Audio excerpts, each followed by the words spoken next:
will see you Monday for Mob Deep Monday at 9 p.m. For you football heads, I'll see you tomorrow at 8 for Great Matter. It's time for Beat Boutique. It is time to make your music better together. Welcome to what I call the Dower Hours, where you play my motherfucking theme song. Joe the engineer. 333. Blah, from New York. One of the dopest engineers. And if you don't know, now you know. Joe the engineer. 333. Blah, from New York. R.I.P.P. 333. Joe the engineer. Hold it down for the king. 333. Joe the engineer. Where the fucking weed at? I can smell it in the air, Joe in that next room sparking.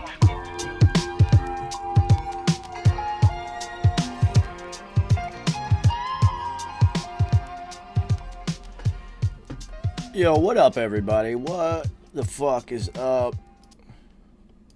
Once again, it's time for everybody's fucking favorite show on Thursdays. It is time for Beat Boutique. And as you can tell, I'm fresh off the golf course as normal. 4-piece, what up, homie Hermit? What's good, man? So, you guys know normally for Beat Boutique, I would take the first 33 minutes until 9:33 and play you whatever I've been working on. Well, what I've been working on, I cannot play you. So, it's up to you guys. So, as always, customary, anybody who's new, who doesn't understand what the fuck this is, whatever music you're working on, send it my way, and we'll see if we can make it better together. Now, as I'm rolling the fuck up right now, I do got a couple of emails from last week that I did not get to once we started Behind the Mix. And then that's the other thing you guys are going to have to think of. What are we going to do for Behind the Mix today? I don't know. It's golf season, man. I'll be golfing and smoking blunts.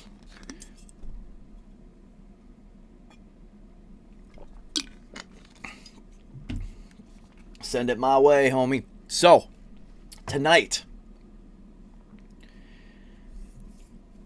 we are also doing a fundraiser for somebody in the 333. Somebody needs some help, and we're going to help them. So, any money that is generated, any donations, anything that comes in through Beat Boutique tonight, I will be sending off to our friend in need. And I also will be matching whatever total comes from the 333 tonight. I'll match it myself and we'll double that up. So, you know how this works. I don't care if it's a penny or 99 cents. Hit the button, send them through. Let's work on your music and let's help somebody out in the 333. Oh, also, I know who won the theme song battle. And I will be announcing that in the second hour. Because, you know, this first hour is usually, it's just us. Because I take it nobody wants to listen to what the fuck I've been working on in the first 33 minutes. Well, I'll tell you, I haven't been working on shit. Yeah, dudes, I know it's hot in here. I am joined this evening by my esteemed co-host, The Wolf. Hey, duties.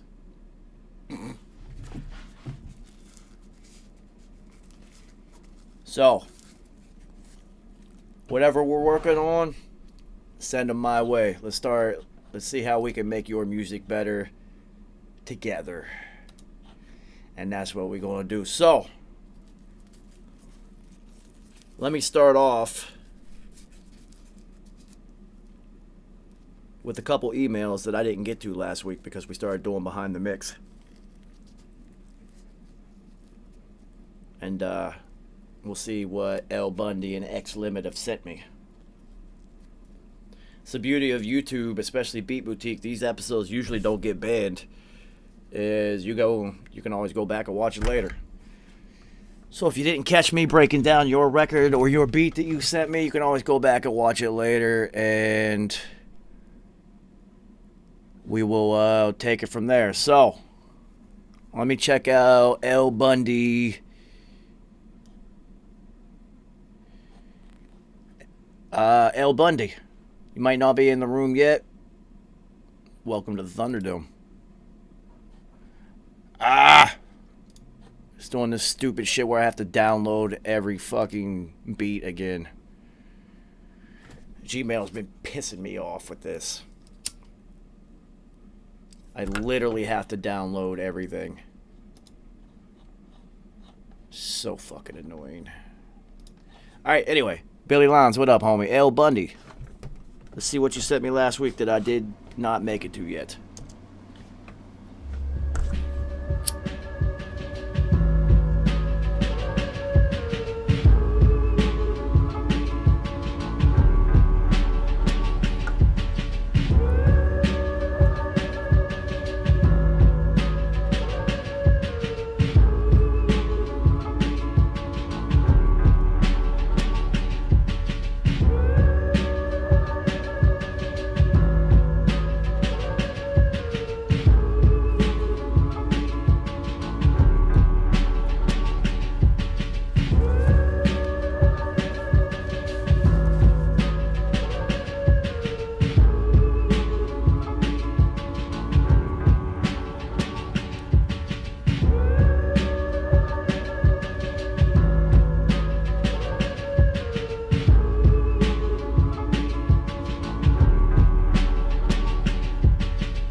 L. Bundy. That shit is fucking dope, man. That shit is dope. I like this one a lot. And, you know, I got it in the notes that you said you threw this together real quick, just trying to make it in the window of Beat Boutique last week. And, yeah, if you threw this one together real quick, man, this shit is fucking dope, yo. Well, that shit is dope. I like it. Very rappable. Very rappable. You're not in the chat now, so I'm not going to break down the mix for you and give you tips until you want to pop in. So, you guys know the motherfucking game plan for tonight. This is a fundraiser, so any donations that come into the 333 tonight, any $ sent this way so that I can check out your music will be being donated to one of our 333 members who needs some help right now. And I am not above helping any of us. And then also, whatever's donated tonight, I will match. So, make sure you guys know I never ask for anything. I don't ask for shit.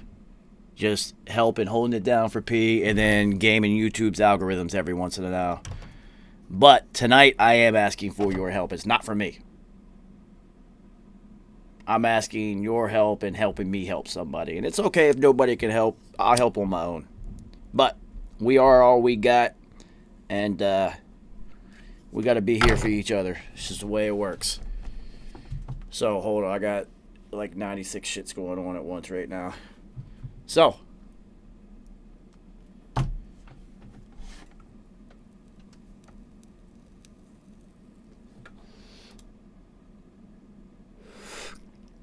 X Limit. You are new to Beat Boutique.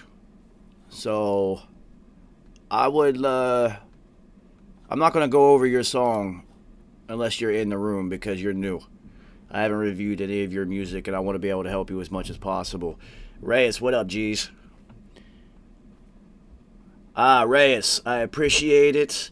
That's fucking dope, homie, and I will be matching that. I am matching every donation, every bit that Beat Boutique can generate tonight. We will be donating to a 333 member, and I'm matching everything because I was in a horrible mood this morning when I got up.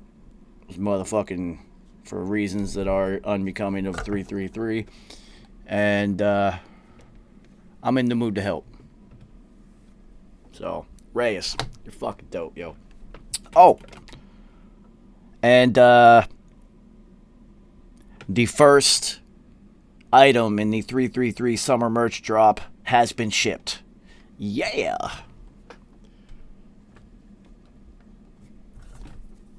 So,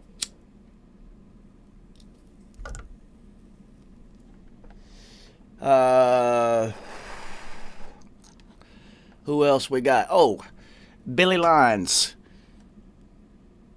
I see Dr. Schultz final, so let's see where you and Daytona have taken this from where we started at. I'm anticipating this because this beat's fucking fire.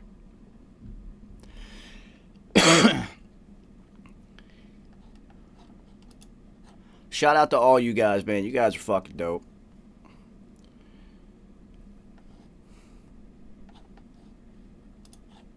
You guys are fucking dope, man. So, everybody, get out your dollar bills. Joe Black, what up, homie? In your mirrors, it's time to do a line.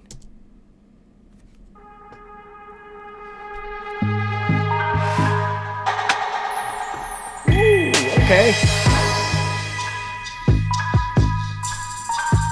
Nice and loud out that shit.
Good breakdown. Good switch.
guys fucking killed this one, yo. Woo!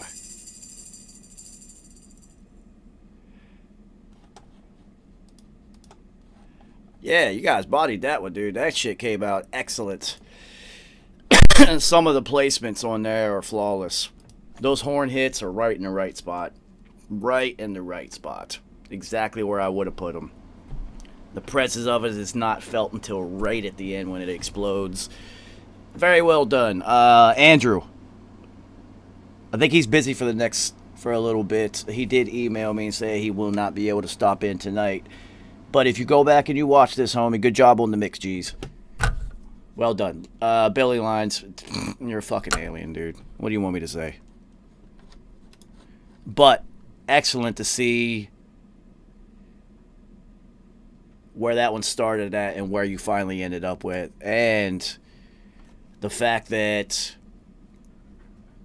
it's two members of the 333 working together that didn't meet until we started doing Beat Boutique. Even fucking doper, man. Even doper. So, I'm going to take a break real quick because I just had an idea of something I want to do for everybody who donates to the cause tonight. Where did I put it?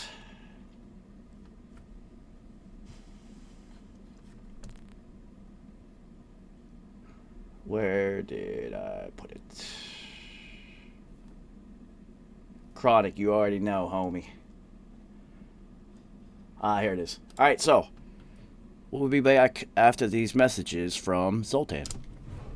Yeah, man. Joe the engineer. What up, homie? It's time for Beat Boutique. Make your music better together. But before we do that, it's time to roll the fuck up.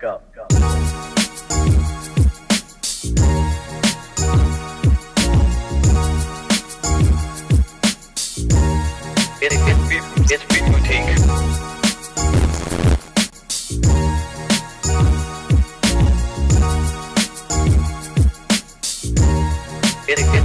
It's Beat Boutique. 333 RBT.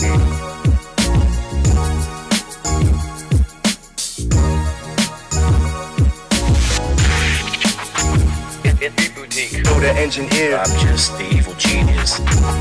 Joe in the next room sparking. 333. Hang out with me. It's Beat Boutique. Joe the engineer. That's a sign from the heavens. Joe in the next room sparking. 333. What the fuck did you expect from me? I'll be high, man. Let's see what you've been working on. Fucking dope.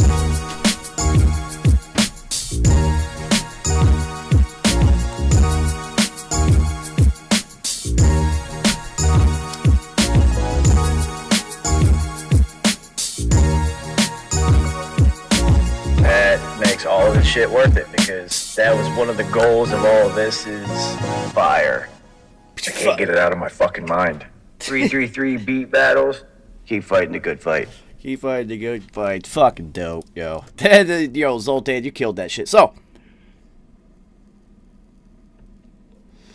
anybody that makes a donation, not only are we going to work and make your music better, but I will be sending you an exclusive. I didn't know what I was going to do with these, but now I know what I'm going to do. You guys donate to the cause tonight, and then I will be sending you some stuff. Including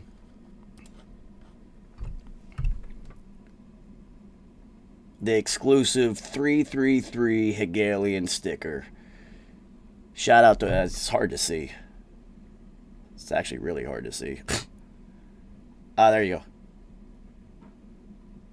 Yes. The Hegelian logo, 333 logo sticker. So, Reyes, I got you, homie. I already got your address. Billy Lines, come on, dude. You already know I got you. And I got other stickers. I got other shit I'm going to be sending out to people. Because I appreciate anybody who was helping in the fundraiser tonight. And like I have said, if you guys are new to what's going on tonight, we're doing a fundraiser. Anybody wants me to work on or help you make your music to get better, I got it. Hit the button. You know how this works. All donations at the end of Beat Boutique tonight will be matched by me. So whatever we can raise will be doubled. And dude, I can't thank you guys enough for helping with the cause, because we are all we got is each other. So, Billy Lines, what else you got for me, homie?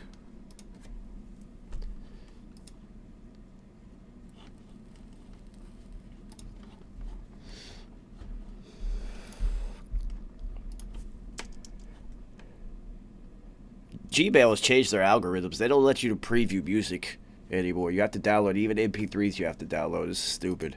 I studied and learned for a purpose, my dear. All right, Lamont, I realize all that.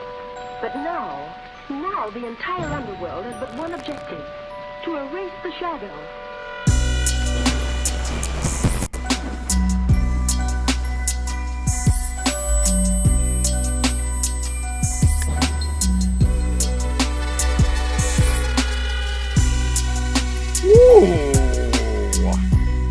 Wow.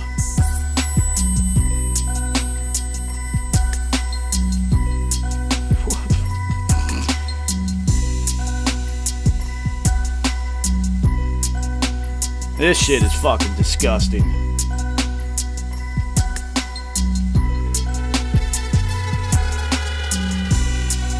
Oh my god, dude.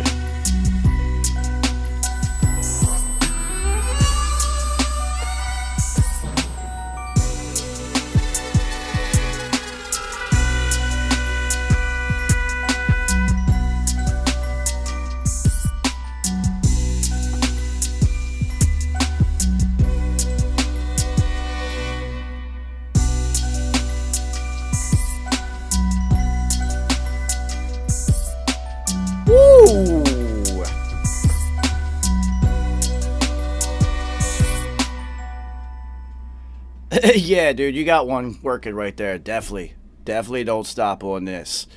Wow. That shit's fucking dope, yo. Billy Lines, you never disappoint. And if you do, I'll tell you.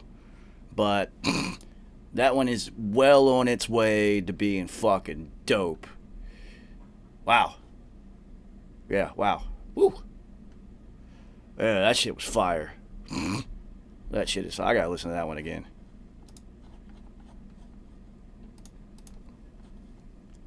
Yeah, this one, you already know. Keep going and send me these stems, because this shit is fucking dope. I studied and learned Wow. All right, Lamont, I realize all that. But now the entire underworld has but one objective: to erase the shadow.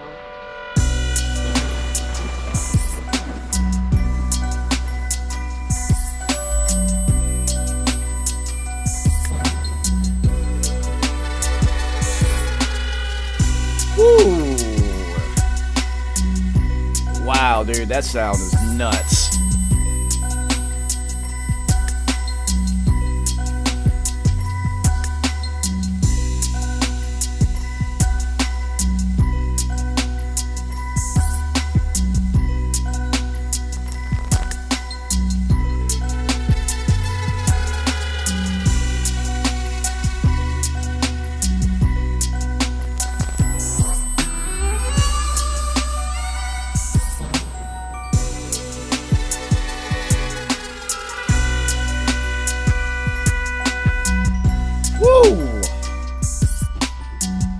Oh, whoa.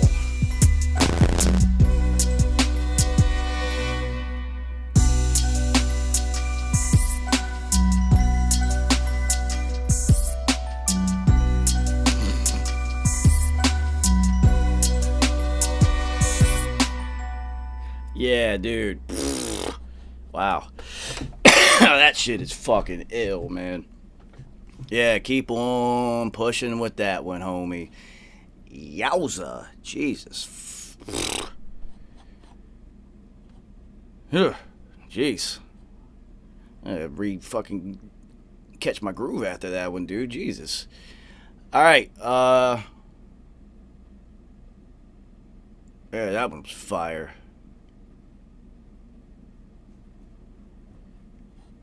That one was fire. So, Hermit, this is what I'm going to do for you, homie. Since Reyes was so generous to donate to the cause tonight, we will say that he donated. And, nah, that one is... Dude, you know, I'll take it out if it's too much. Yeah, Hermit, I'm going to check out your music, dude.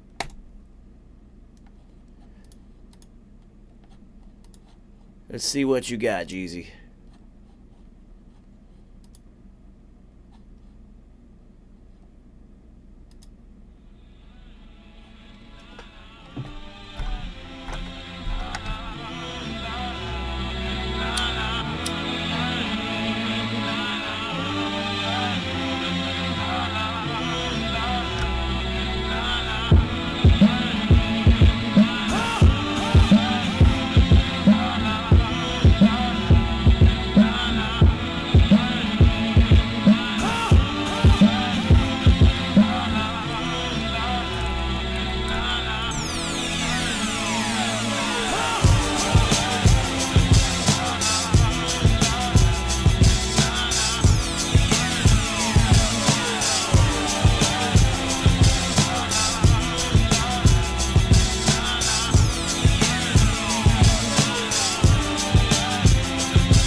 Word. All right.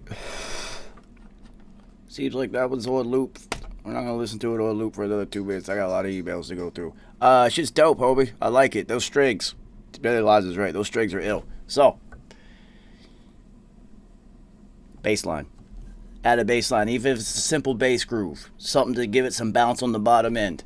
And then you're gonna have to try to, get the kicks and the bass to live in their own space. But those strings are fucking ill, dude.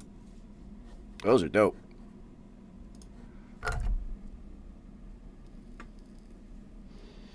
Yeah, Herbert, this is what we do, man. You send me what you're working on. I tell you what it is to my ears here. We try to improve it over time and then see where we can build from there. Benjamin, hell yes. Shout out to you, Jeezy. Chronic, as always, homie. Welcome to the Thunderdome.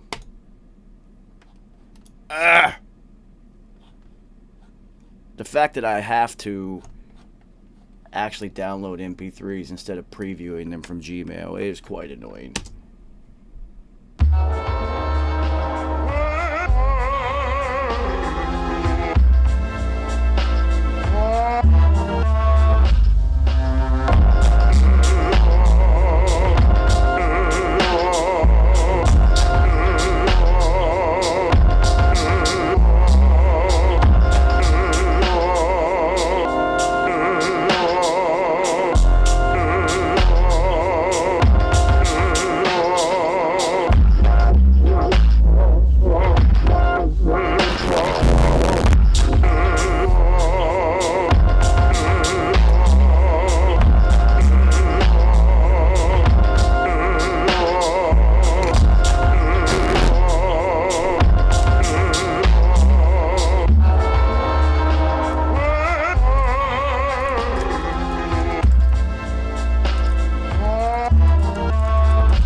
Chronic, I had no idea what to do with myself while that was playing. Really creative on panning that hat from right, middle, left, and all that. Good timing on that. So if you're going to do that, you also have to work on the volume automation, because once you go from right or left into the middle, once it gets closer to the middle, it's going to sound louder. So you also have to, as you pan it across, you have to write some volume automation that is kind of like a decline V, like a V. And it depends on how shallow or deep the depth is, depending on, you know, what it sounds, where you want it to sound like at, I mean. But yeah, really cool idea. But you will notice as you pan left, middle, right, that as it gets closer to the middle, it will be louder. So just be cognizant of that fact. I have no idea what the hell that dude was saying in that sample. Ultra creative cut up, dude. That was... I felt like I was at I took some acid and went to the opera or something. And I've never taken acid before.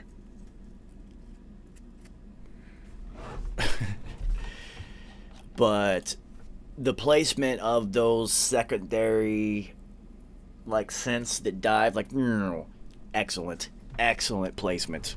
Felt at the right spot and then dove off, and you can feel the tail as well and hear it properly. Excellent placement on your secondary synths and whatnot in that one, Jeezy. Alright, what else you got? What else you got for me?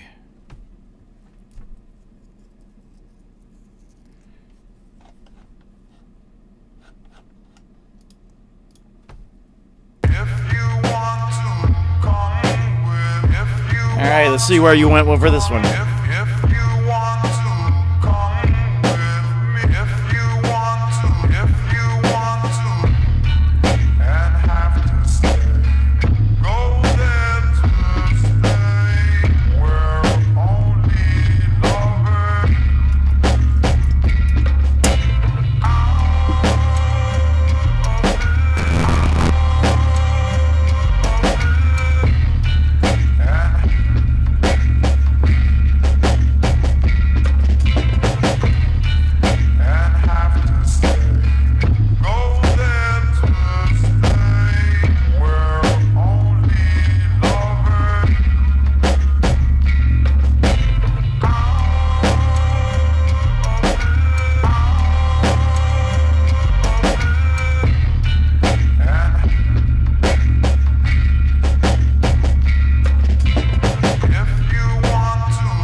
Yeah, those horns are crazy on that. So, with that snare slapping so hard and whatnot, you are going to have to try to find a way to get all of the other drums to at least bring them up a little bit, because that sustained low end is killing all of the toms and kicks.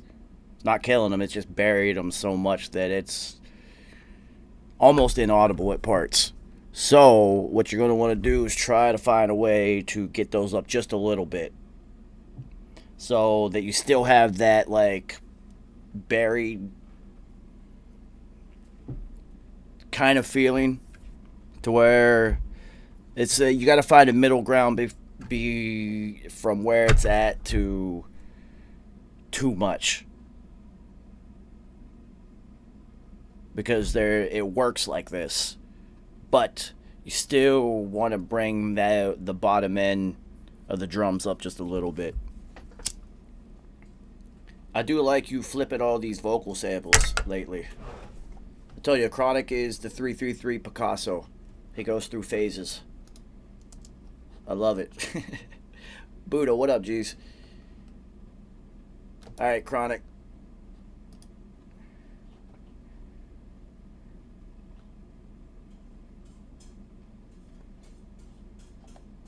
Says I want to know what else to do to sauce this up. Alright, let's see what you got, Jeezy.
So, my advice to you is don't do anything else until after you actually record vocals on it. Because how quick and abrupt and unexpected a lot of the cuts and chops are, is going to be hard for you to, like, you would have had to have added a bass to it before you chopped it up. So my advice is go ahead and lay vocals down to it. And then once you kind of figure out what it is the vocal cadence and pattern is, then you could kind of figure out a little bass bump to put underneath of it. And then anything else, if there's anything else you want to add, you'll be able to do it off of where the vocals are placed. And what gaps between syllables and phrasing will allow you to add some other things or do some other things. So yeah, L Bundy, what up, G's? Go ahead and record vocals to it and then see what spaces you have left to work with. So one more from Chronic. He said he mixed some vocals in there with lots of buses. Hell yeah. Get your multi-bus compression on, homie. It will lead you to the promised land.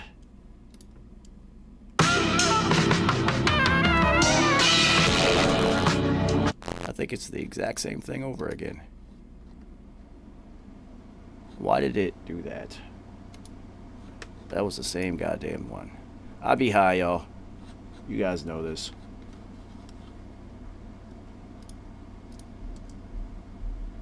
What do you mean? Oh, just shut up a minute, will you? Your job is to hold this mic, baby. Don't be interrupting the doctor. Now, Hulk Hogan, you gotta admit, a man with 23-inch arms and a head as big as yours and feet as long as yours has got to be classified a freak. Has got to be classified as somebody not normal. I am normal. I am a true American. I've been fighting my inhibitions, feeling distant in the wind. I lost my rhythm. I've been sipping and slipping. Broken bottles cut my friendships hard to swallow. I forget it. Won't regret it. Just had hope inside my heart that that portion of us would differ. Halfway to glory, jumped off the stairway to heaven. I ain't finished with my story. I promise you'll love to end it. Don't judge me from my beginning. What matters is that we get there. Hard to make it through the trials with a free mind. I took the pointer finger out of my peace signs. Inner aggression kept my chest beat tweaking. Why do I become what I was running from each time? Say goodbye to my regrets, I ain't down with them. I turn regrets into my lessons, now I'm flying with them. The clouds gray, but the rays ultraviolet in them. So go ahead and throw your shade at a mile a minute. Who the fuck am I even kidding? I'm trying to preach to the children, but fuck it, I'm out of innocence. In the city swerving, sipping bourbon, burning dividends. The serpent showed me early how to turn up on a liquor ban. Fed the serpent sorrow when he hollowed out the single thread that sold myself to sanity. So now I'm plotting on cement. Never mind the hustle, I'ma drop onto that motherfucker. Fuck it all, I'm sick of balling every day about my brothers. In split seconds, I forget about my mother, father, family, friends, and lovers, and go straight to my deceased relations. And every time I set a plan to cop the shotty, it was as a means to body all these suicidal ideations. Rain, sweater, God, I'm almost out of patience. Either go the fuck away or kill the pain. My heart is vacant, make it whole again before the hole is in my brain. Bang, bang, night terrors, man, I swear they always stay the same. Never change through the trials with YGN, Vile Theory in the alleys, all smiles. Seen it turn from soft brown to hard white. Value steady growing, appreciating all the while. Rolling another one for all the homies to pass around. Putting doubts to the ground, I'm too high now. R.I.P. to all of the soldiers lost after curfew. Hard to see that all of it hurt you instead of nurture. Harboring these thoughts to revealing above the surface. Haunting all these halls, the children had left a curse. Can't forgive anybody. then you need to sit down now. Think about it. I let drama take the driver's seat. Hating on my brother off of optimism. So what? How? I let that relationship almost slide out of control. See, it almost go up into flames. We survived the heat. The finance ain't nothing but the root of mischief. Shout out to all the 48 looking after me. With gauges for safeties, and it's here. Forever making it all count. It all count. It all count. It all count. It all count. It all count.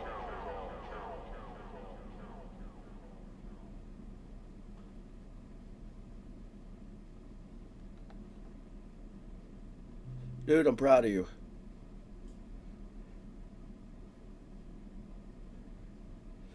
I really am. Because you can tell.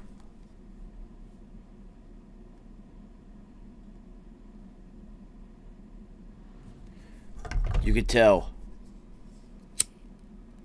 that you're a bussing. It's so much rounder, and there's some life to it, and some movement, and there's depth. Makes me happy. Makes me happy. So now, my only question to you, homie, is let's see if my ears are on point tonight. Did you mix the vocals into a 2-track? Or did you send your stems, your own stems from your beat, and then mix the vocals and the stems all together? I'm guessing that it was a 2-track. Let me know if I'm wrong.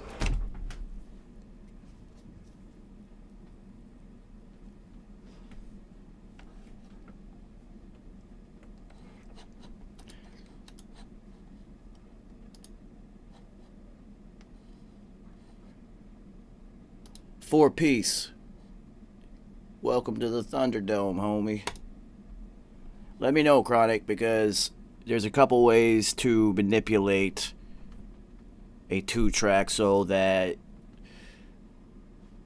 you can make those drums that get buried by the vocals once you've added them in there kind of pop out. But I am proud of you, dude. That sounds so much better. Did you think I wasn't gonna find out? Where the fuck you get off talking to people about me behind my back?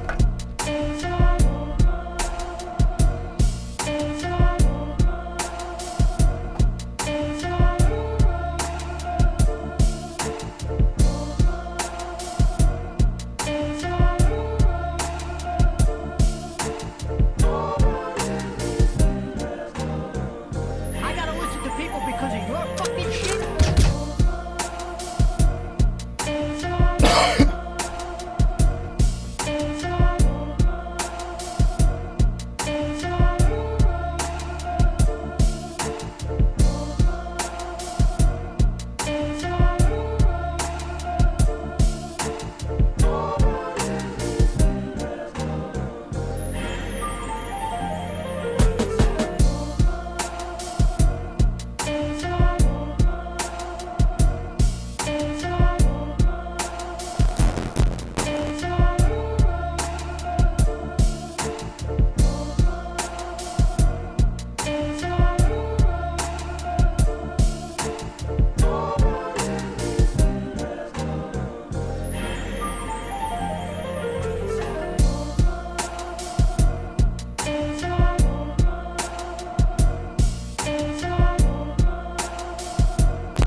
Solid as always, 4-piece. Always well balanced and smooth. Always so clean with your mixes. Everything is so precise. All your cuts are always so tight and clean. Very well done, homie. Very well done. Let's see what else you got for me.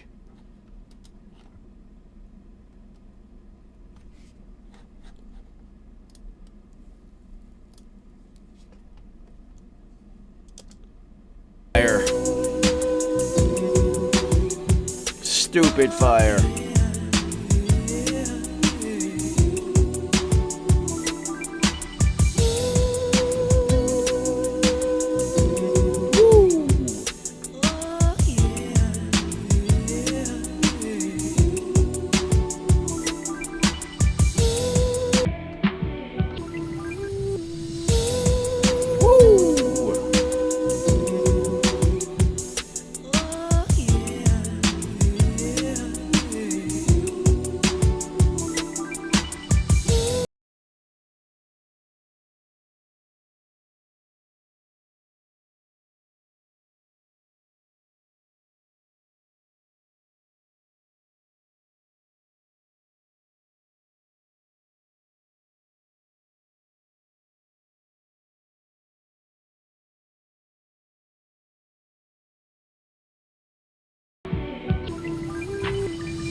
Wow.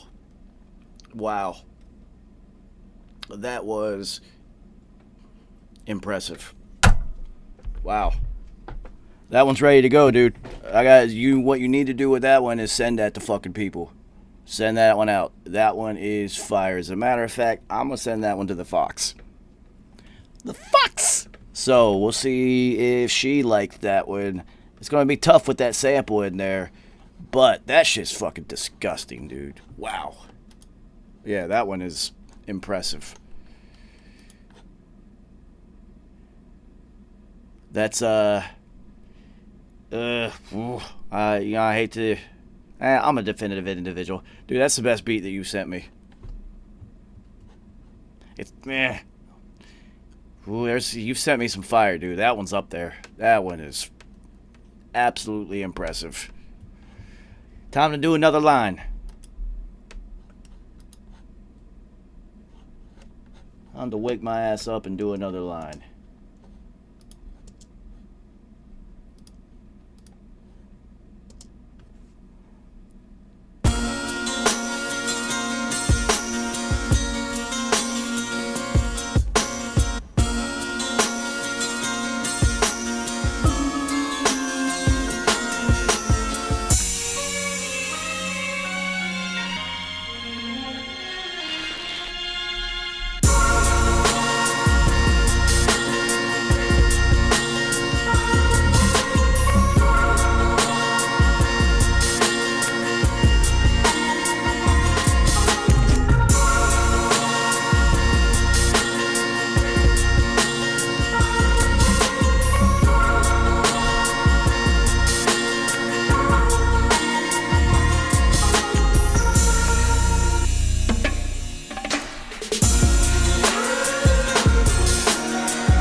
Yeah, dude, send me that one. Send me that one. Let me do what I do. Let me take that one across the finish line. Billy Lyons is sending, fuck it, he said, that's it, I'm sending beats tonight, god damn it. Yeah, send me that one, dude. I feel like that one might be part of something. Alright, time to do another line.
Fucking dope, dude. Very sinister.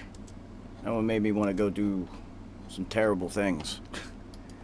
Yeah, fucking dope, man.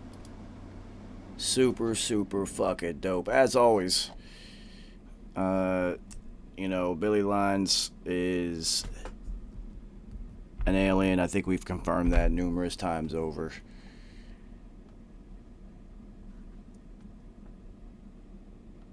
Stacks on the beat. Stems, what up, homie? He said wrote, recorded, and mixed all today. Sounds like a lot of work in one day. Let's see what you got.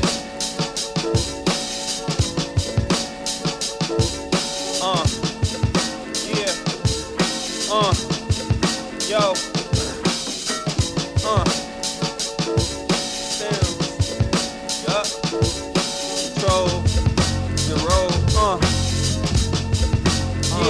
Yo, check it, don't ever cross the line, cause in reality ain't no button to press or run. That's why I stick to myself and pay them no never mind. It's always somebody hating and end up dropping dimes.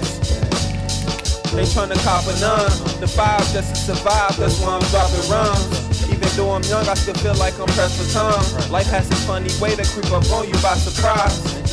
The revolution won't be televised. I turn on the news, they telling hella lies. But that's something that should be expected. They try to put fear in your heart with no exception. Black community need better direction, cause ain't no such thing as everybody being accepted. So every day now I'm trying to make a better selection. I overstand everybody's being affected.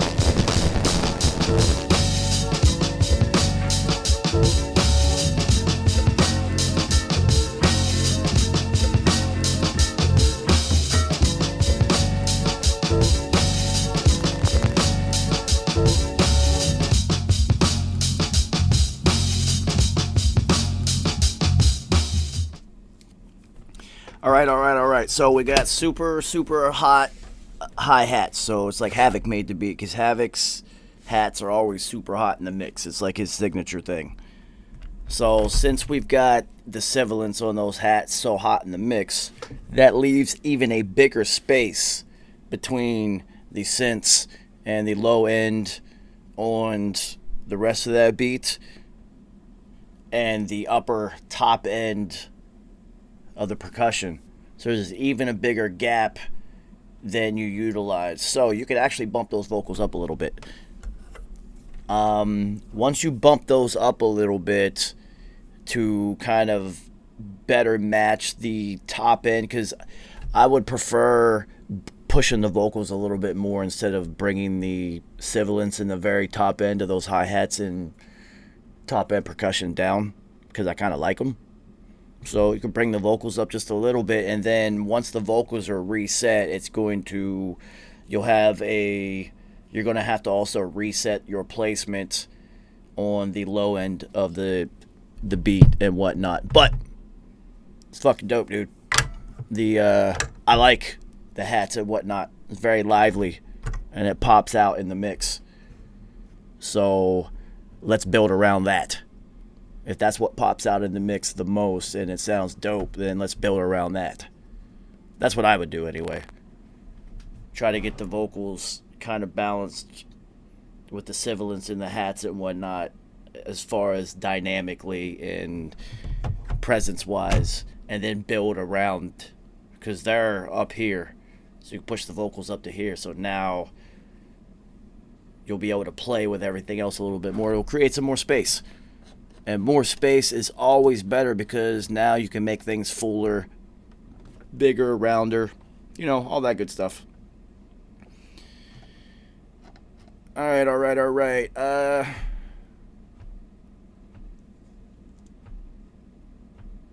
Hermit. I'm going to check out another one.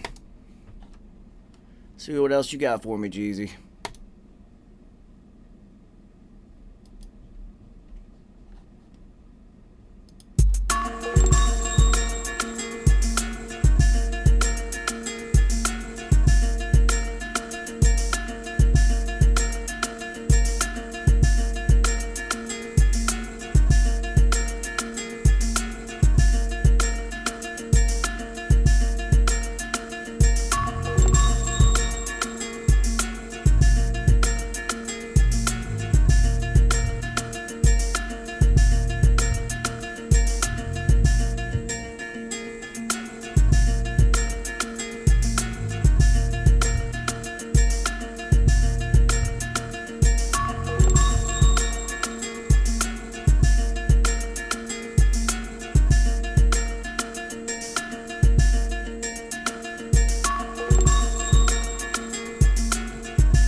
right, those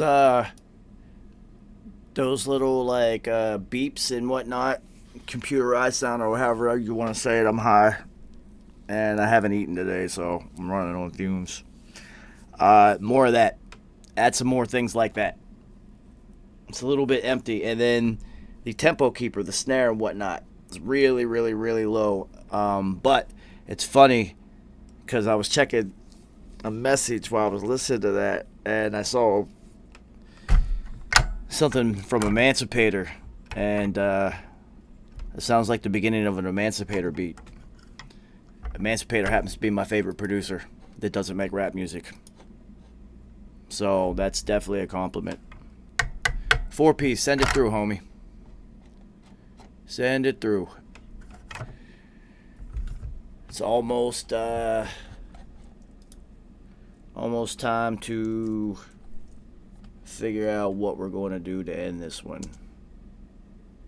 I don't know which one. I did not think about this today at all. I should have.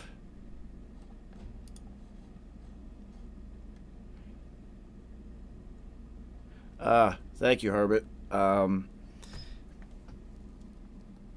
what a day. You guys don't need to hear about it. Anyway, yeah, send it through 4-piece, and then I'll check this one out. And if you guys don't have anything else that you want me to lend my ears to, then we will take a short break, and we will commence with what we always commence Beat Boutique with these days.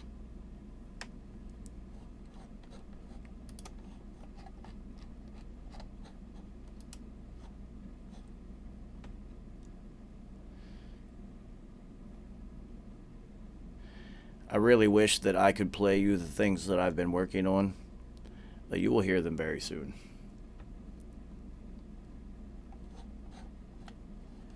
You will hear them.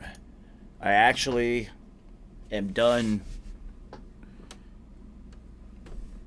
mixing and now only have mastering left to do on this project.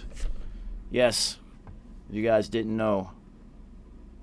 I know I always said that I didn't do it. I leave it up to people who just do that. But I have been mastering music and albums lately. So even if you need your beats mastered, I do that. So holla at your boy. Yeah, send it through 4-piece. Let's go. Let's go.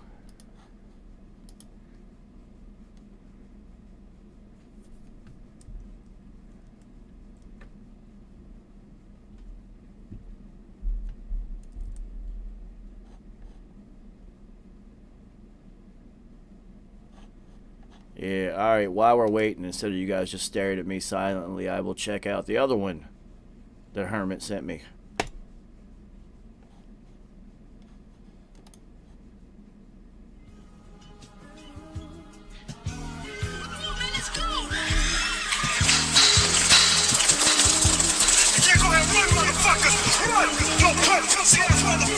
That's right. Go tell somebody you saw something. I'll come back for you. Monkey motherfuckers. Yo, pussy ass punks. That's right.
All right, homie. Yeah. So if you're gonna do loop-based things, study Havoc, because Havoc is the master of loop-based fire and crack. He is literal genius level at finding a loop that you will never get tired of. So I'm big on the beat switching up a couple times and things like that, because that's just how music is these days. It's got to be a little bit lively. Producers are more creative. Everybody's getting better. Dude, there's plugins and synths and things that just do shit for you now. Create chord progressions and things. It's nuts. You really don't have to do anything.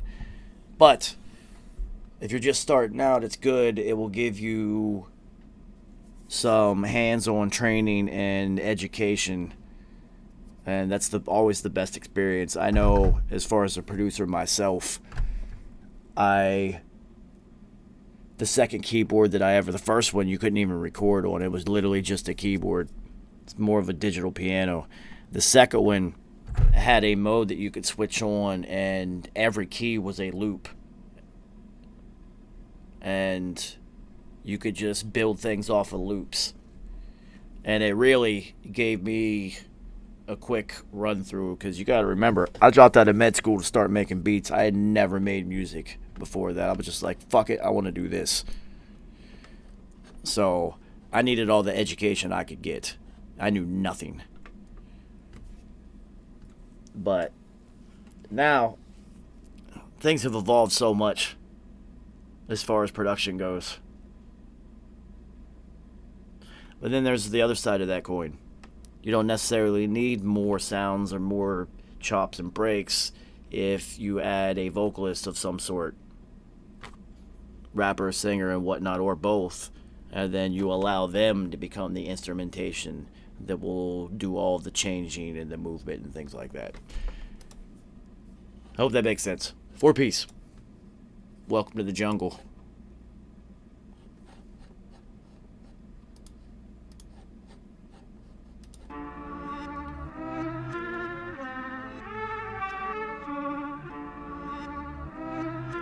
Whole piece.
Nice.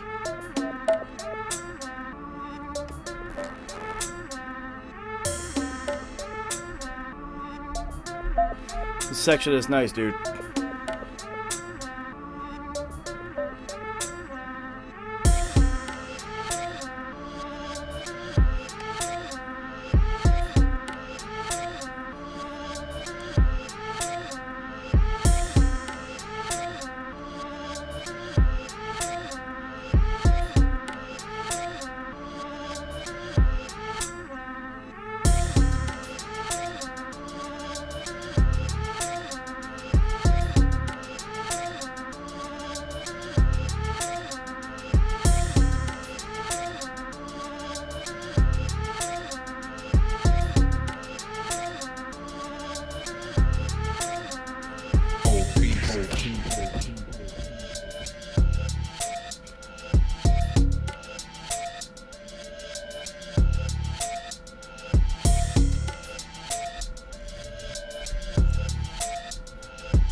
pretty fucking dope. I kept waiting for it to really kick in. I kept waiting like it was constantly in a breakdown. I kept feeling like I was waiting for it to like a really snappy snare to come in it for it to really start bouncing. Yeah. Yeah, keep building on that one. Keep building on that one. And then again, you know, I might be completely wrong and there will be an artist is like, this is fucking perfect and they body it. But just listening to it, that's just, you know, just my humble opinion. I just kept waiting. It's fucking dope, man. Your sound is so clean. You're so polished. It's impressive. But yeah, well, that one right there, dude, I felt like I just kept waiting. I hope that makes sense. That makes sense. Sometimes I feel like I don't make sense when I talk to you guys. All right, time to do one more line.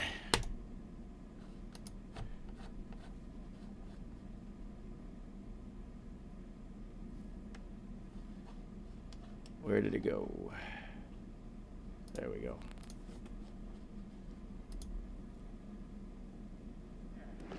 Where's my money, Dad? I left it in there. What? How could you do that, Dad? It was my money. That's bad money. I don't want you to have that money. Dad, I earned that money. I said I want you to stay away from him. Dad, please listen to me. I said you stay away from him. Dad, listen to me. Did you hear what I said? You stay away from him. Sonny was right. The working man is a sucker, Dad. He's a sucker. He's wrong. It don't take much strength to pull a trigger, but try and get up every morning, day after day, and work for a living. Let's see him try that. Then we'll see who's the real tough guy. The working man is the tough guy. Your father's the tough guy. Everybody loves him, just like everybody loves him on the bus. It's the same thing. No, it's not the same. People don't love him. They fear him. There's a difference.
Billy Lyon says, damn, I sent the wrong one.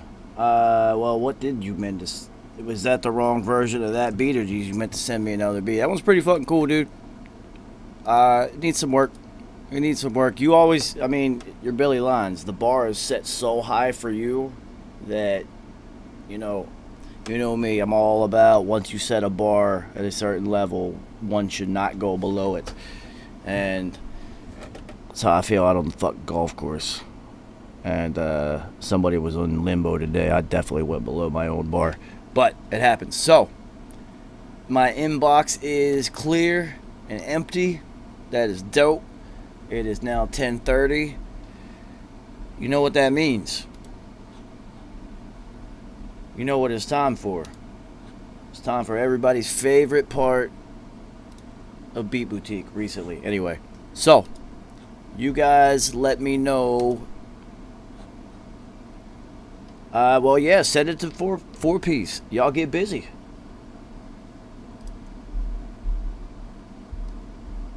So, you guys figure out what song you want to do tonight. While we take a short commercial break. Because I need to use the restroom because our behind the mixes tend to be about an hour and a half to 2 hours. So I gotta take a bathroom break, and then you guys take a short break, go get some weed, some food, I don't know, whatever the fuck it is. Go walk Stacks, walk your dog. We will return, and while I'm gone, I want you guys to figure out what song you want to do tonight, because I did not think about this at all. I was very busy today. So I will be right back. In the meantime, please enjoy this short commercial break presented by Zoltan Beats. Yeah, man. Joe the engineer. What up, homie? It's time for Beat Boutique. Make your music better together. But before we do that, it's time to roll the fuck up.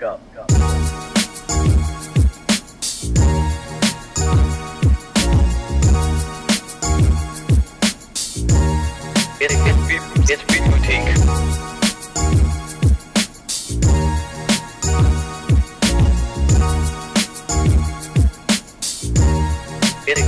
It's Beat Boutique. 333 RBP.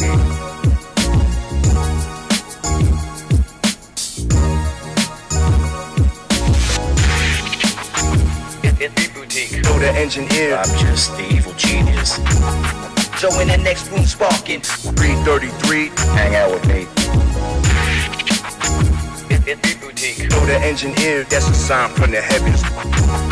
Joe in the next room sparking. 333. What the fuck did you expect from me? I'll be high, man. Let's see what you've been working on. Fucking dope.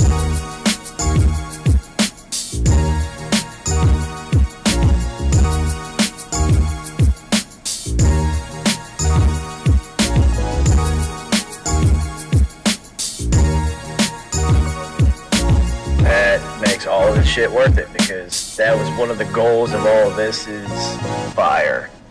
I can't get it out of my fucking mind. 333 beat battles. Keep fighting the good fight.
Oh, I did not mean to hit you. My bad.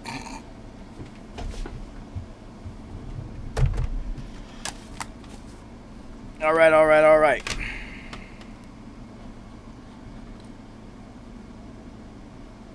right. Welcome to the final leg of Beat Boutique. Now remember, everybody, tonight we are doing a 333 fundraiser. And any amount that is sent through the YouTube chat tonight, I will match in the end. So, you know I don't ever ask for anything, but somebody needs our help.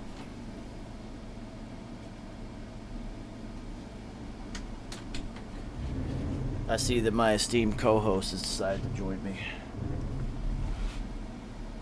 What's up? So, what are we doing tonight, everybody? Which one? What do y'all want to do?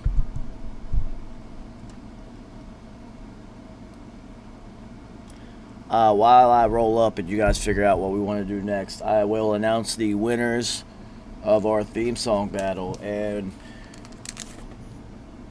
I let you guys pick, and you can see the poll has been up for a while. Billy Lyons once again retains his title. Billy, I already have the stems. I'm almost done with that one already, dude. But I've decided that there will be 3 winners this time. First, second, and third. Because you guys are dope. So, Billy Lyons, congratulations. Another W. I will be sending you some shit. You already know. I got to send you the loot pack for this month then. Andrew, second place. Congratulations, homie. I already have to send him something from the month before. I'm just waiting to get the t-shirts done and whatnot. But I will also be sending you the loot pack for free, G's. And Zoltan in third place. Same story. So, I have also decided that I like all 3 of them, so I'm going to use all 3 of them. So, I will end up using one of them for Mobb Deep Monday, one of them for RIP TV, and then Zoltan's I'm going to keep using as our commercial break music. But yeah, I will be bouncing between the 2 of them. Maybe use one at the beginning and one at the end of the show. I don't know, but I will be using our first 3, or top 3 places in our theme song contest. So congratulations, everybody. And thank you. Because now we got a season 2, even though we're halfway through season 2. But now we got a theme song. We got a couple of them, actually. So, Billy Lyons, since you won, what song you want to do tonight, D? What up? Which one is it? We've already done Mystic, Tyranny, No Religion, and Hunger Pangs.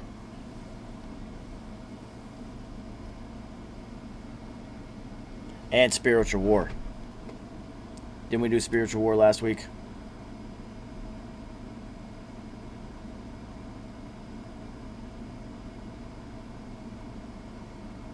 Yes, we did. So we've been doing this for 5 weeks already. This is our sixth behind the mix.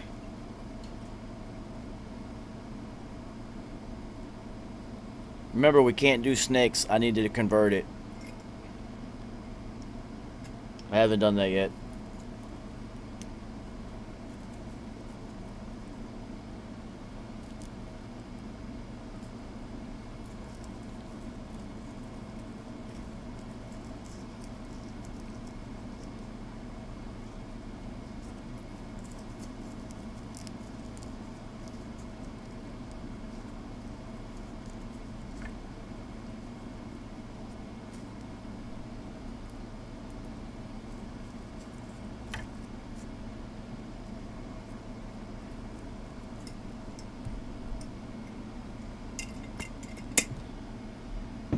Let me know, Billy Lyons.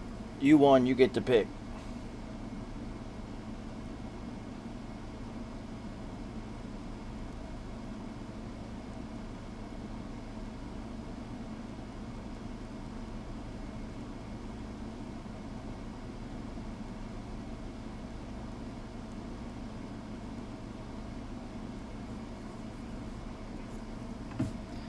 We can't do snakes.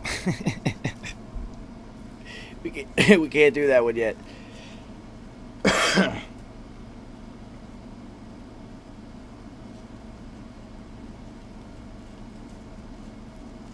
Can't quite do that one yet, geez. I gotta convert it down because the studio, for some reason, I did that session in 96K. I don't know what the fuck I was thinking. And my system here at home is not equipped to handle 96K, so it won't open. So I gotta go convert that session down to 48 so that I can open it on this computer and we can do that. But yeah. Yeah, Joe Black, it's always snakes. Everybody wanted... I'll get it done, man. I get it. I know we want to do snakes. We want to do snakes. So, pick one, man. Pick one, or I'm going to pick an easy one and make this short.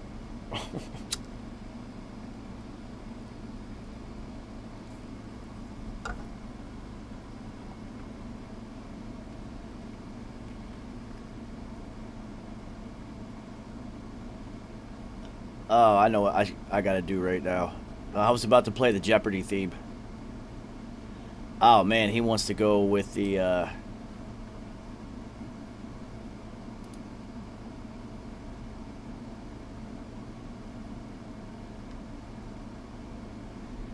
What if I said 729?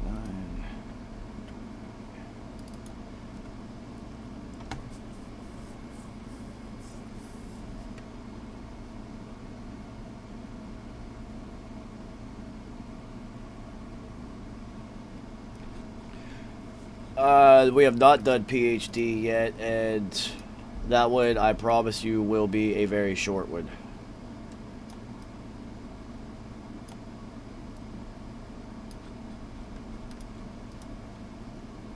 Very short. Because I had to end up 2-track mixing that one because we kind of lost all the data on that one. Alright, so as you can see, this one ain't going to be... Yeah, we did Hunger Pangs. This one is not going to be easy. This is a long one. This is going to be a long one, dude. There are a ton of sounds in this one.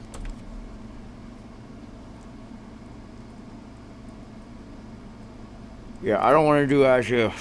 It's going to take too long. I haven't eaten today. This one will take like 2 hours and some change. We'll save that one for a day when I got the energy. Alright, we're going to do motherfucking USA.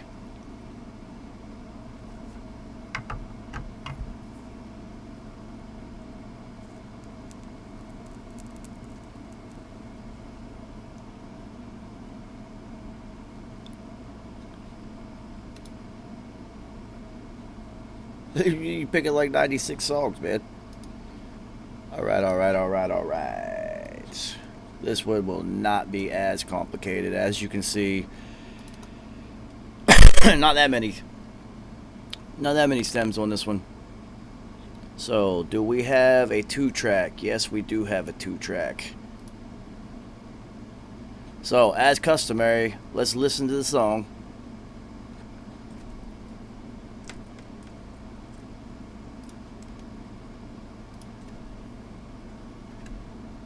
And we will see where we ended at. Eric, what up, man? And then I'll explain how I got there. So, this is motherfucking USA. Everything not Illuminati, everything not an evil plot. Everything not the black boule. Sometimes people just get shot, caught up in a random act of violence. Murder over dumb shit. Everything is not connected. Some things are, but you bugging. You taking it too far. Stop staring up at space. Pay attention to life on Earth. You worried about the wrong things. Let's talk legislation. All these laws changing. Foreign bankers. Let's talk proposition 37. Let's practice the First Amendment. She say she love when I speak my truth. Oh yeah. She searched for me her whole life. I tell her go ahead, keep searching. Cause you ain't never gonna find. Never with my balance, my vibration, I resonate. My pole I'm attractive, but I give more than I haul. Get some 350s, 9 millis, Stendo 47s. They want us to all disarm, but we ain't giving up our weapons. It's the USA, motherfucking USA, the US of A. We're black is beautiful, black is powerful, and we all here to stay. Right here in the United States, motherfucking USA, the US of A. Look, we are all beautiful, all powerful, all one human race. Big up to sister and brethren around the globe. The sleeping giants ever woken. Like to us, it's like Play-Doh. We just shape the shit how we want it. Come graduate from that old school. This is higher learning. We passed that. Take a leap of faith and just let go. We waiting for you in the aftermath. Behind the wizard's curtain. This ain't Kansas for certain. We live and live in color. Backstage of the Truman Show. Everything not 3 dimensions. There's so much more to be seen. Open up your third eye, or you gon' miss everything. Then in the middle of all this, I got people with larceny in their heart for me. I must hold down the fortress, stay alive and stay out the penitentiary. Better wisely choose your battles. Try not to think so small. It's a big psychedelic picture. Let it turn your hatred to love, maybe not though. 350s, 9 millis, Stendo 47s. They want us to all disarm, but we ain't giving up our weapons. No, it's the USA, motherfucking USA, the US of A. We're black is beautiful, black is powerful, and we all here to stay. Right here in the United States, motherfucking USA, the US of A. Look, we are all beautiful, all powerful, all one human race. One love, one love.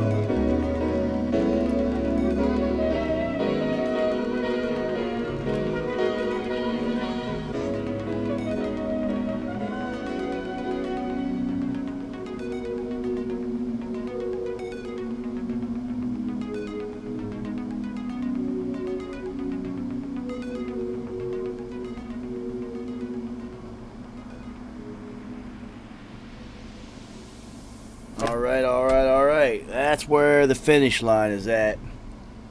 Now,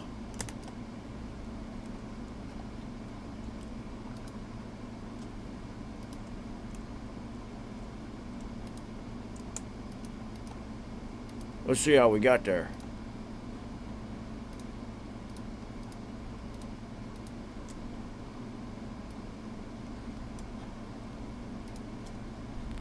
Now, this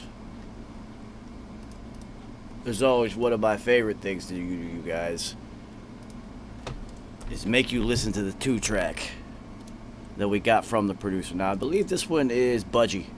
Yeah, this is Budgie. Shout out to Budgie, man. He's fucking dope. So, this is the 2-track and Peace vocals with nothing on it. So this, well, outside of some automation written on the vocals, but you know, this is always one of the most entertaining parts. This is where we started. Everything not Illuminati, everything not an evil plot, everything not the black boule. Sometimes people just get shot, caught up in a random act of violence, murder over dumb shit. Everything is not connected. Some things are, but you bugging. You taking it too far. Stop staring up at space.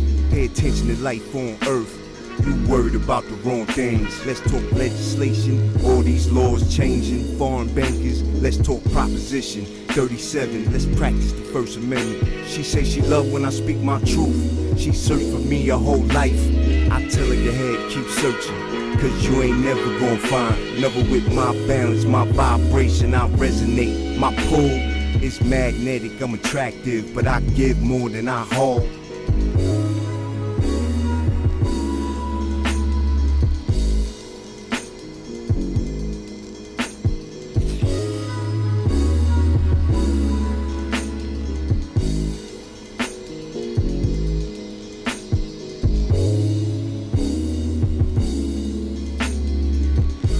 That's actually incredible. Such a huge difference.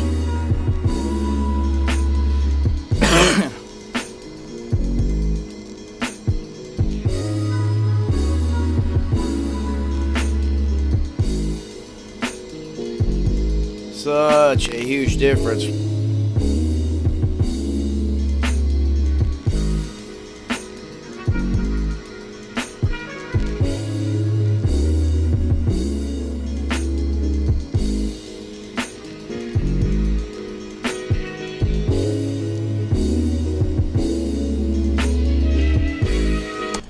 my god, that is night and fucking day from where we started to where we ended up.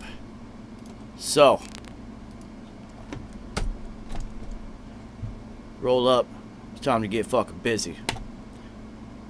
You know we're starting with the kick. Always do.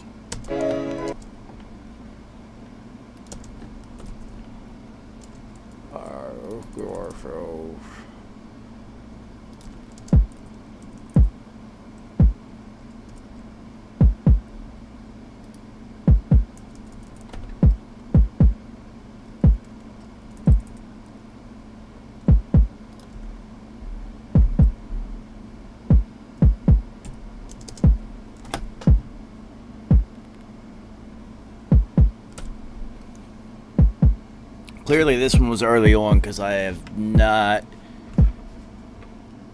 Still going with the Oxford Dynamics section on the drums and did not have the APIs on, which I always use now.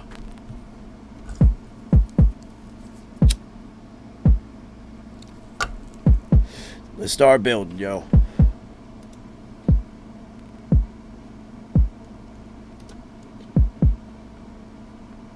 Boy, did I not do a lot on this. I just boosted the sacred frequency of 45 and then chopped some off the top end.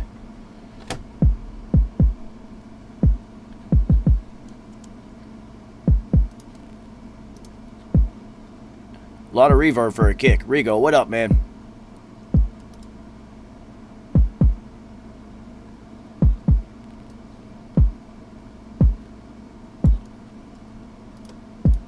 There it is.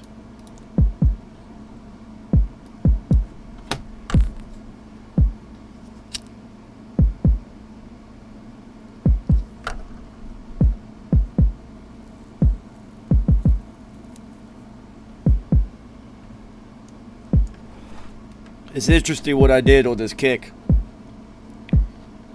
By chopping the pop off here. It allowed the reverb to add the pop on the top end.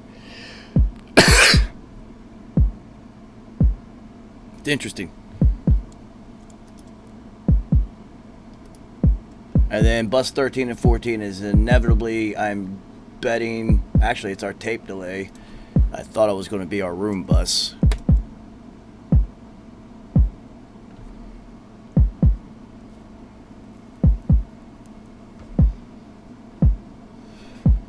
It didn't require a whole lot to shape this kick into something that I liked already. When you listen to the 2-track in this one, it was all about just rebalancing what Budgie had. And it wasn't about manipulating it too much. And then once a better balance was set, then there was a lot of manipulation in the instrumentation because of the way they push and pull inside of his mix and his beat.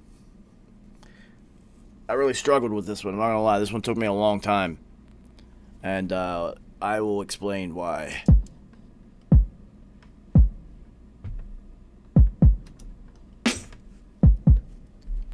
Ooh, going in hot. Funny that I used the H comp on the snare.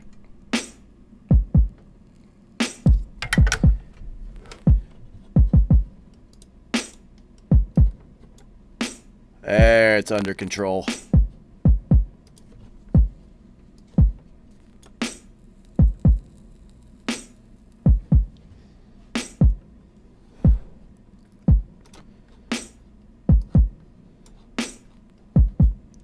Decide to use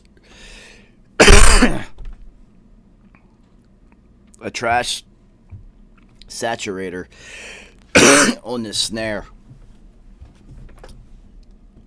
And also always with the trash filter. So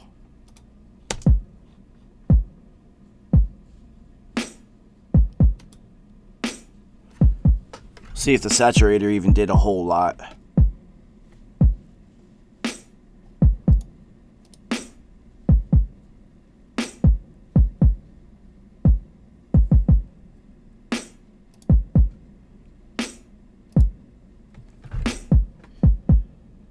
Doesn't do a whole lot, but it does just enough to add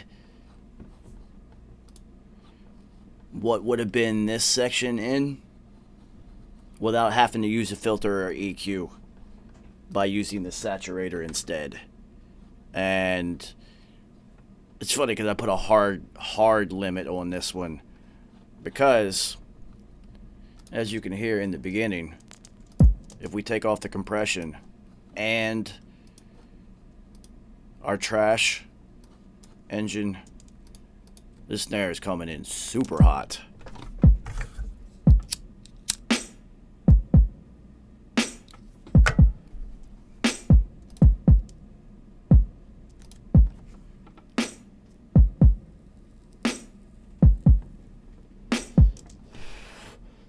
By using proper compression and not EQ it too much, I was able to chop off the top end of that and bring in that snap down, but not affect the ringing on this particular snare that Budgie chose to use that occurs on the right side.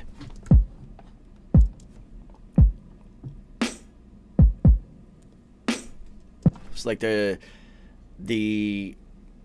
was like a one of those little bells on the bottom end of the snare that's mic'd up, and it happens to be on the right side. Whoever created this drum sample. Let's add some reverb.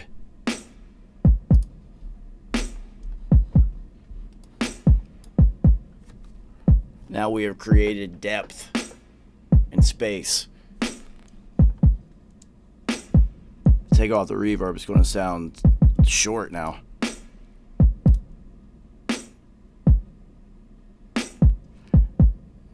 So short.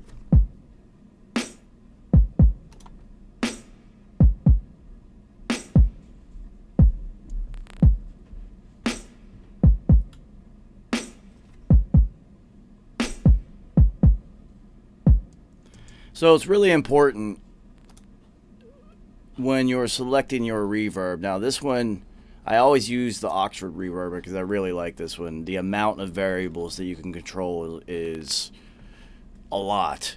So I'm big on the shape processor of this Oxford reverb engine. But what you want to try to achieve is the tail on your reverb. So you can really hear it with just a kick in the snare, right? So when the snare hits, that reverb should tail off, and with correct timing that it feels like it's in rhythm. And it shouldn't tail too far that the next hit overlaps it.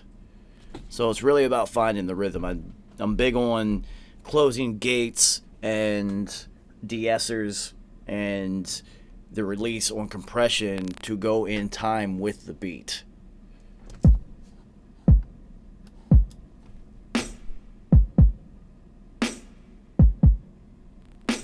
It's like it bounces. The reverb on the snare has its own bounce. If we were watching Sesame Street and singing along with every word, and the little white ball that would bounce over every word when you're supposed to sing it, there's like a different ball just for the reverb and the snare.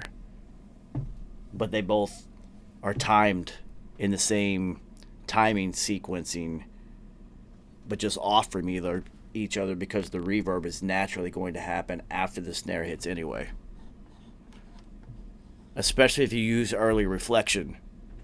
If you're going to use early reflection and you're going to space out the gap between the hit and when the reverb is actually activated, that you can control that gap. I'm not big on creating too big of a gap because then it sounds like you're in a tunnel instead of a church or a natural setting. You've created something that's way too reverby and long. No delay on the snare.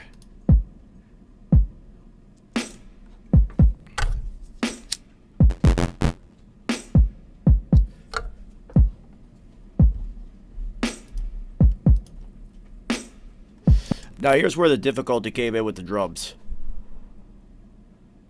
You can see Now, if the producer were to send me the stems, then inevitably Pro Tools would have everything at 0, and it would sound like the producer had set it. That's what they had it set. You can see how extreme that I had to pull down the ride symbol on this at -14 versus everything else. Now, once you add EQ, compression, anything that you bust, it's going to create a dynamic boost into the track that you're utilizing it on. So you're going to have to match that by dialing back the fader a bit and control between the two. So naturally there's going to be some pullback in some spots. The kick is -1.8, snare -5. We just controlled it more with compression and whatnot. Even with all that, the ride cymbal and the crash, I still had to really push them down, like really bury it, because they were super hot in the mix and they're very active.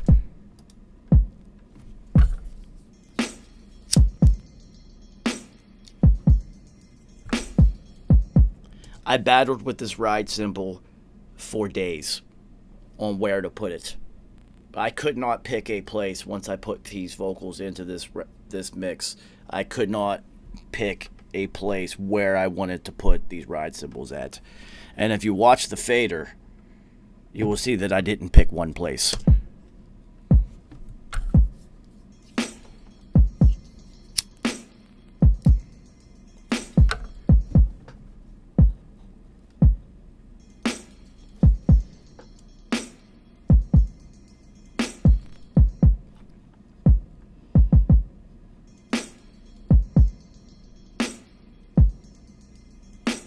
You see it bouncing between -14.8 and -13.5. One of them was 6, off 1.1. I couldn't decide between those two spots in the mix. And P, it was kind of making fun of me for this because of how long I battled between what is not even a dB change. It's 0.8 dB of a change for one sound within this entire construct. And it was kind of OCD and asinine for me to spend that much time battling between the two, when ultimately the solution was I just used both and I just alternated between the two. So maybe that's a solution for you guys. If you can't figure out where to place something, you keep picking between two different spots within the mix, use both of them. Because instead of me continuing to battle between the two so that I could move forward, I just used both. And the funny thing is, you probably can't even tell that ride changes in dynamics just a little bit each time it's activated. So I probably wasted a few days. But whatever it takes.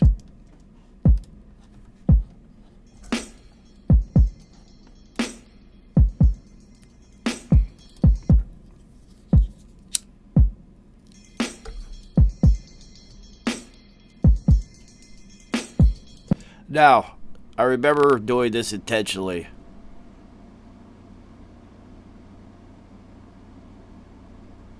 I had the stems for most of them. There was a couple that I only had the 2-track, and it was tough. So, since that snare has that bell, the little tiny like finger cymbal that's underneath of it that rings every time it's hit, and there was a mic placed on that finger cymbal, and that ringing is really present in the snare, I chose on my compression manipulation of this ride cymbal to try to make the ringing and the metal sound of the ride push out more and not so much of the sibilance.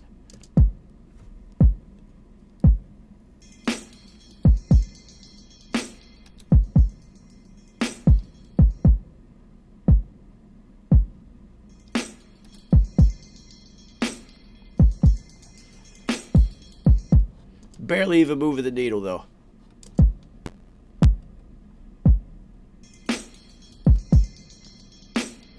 Barely even moving the needle, but this with proper variable manipulation, I'm able to achieve the goal without even actually pushing this so much that the sound is going to be dictated by the plugin.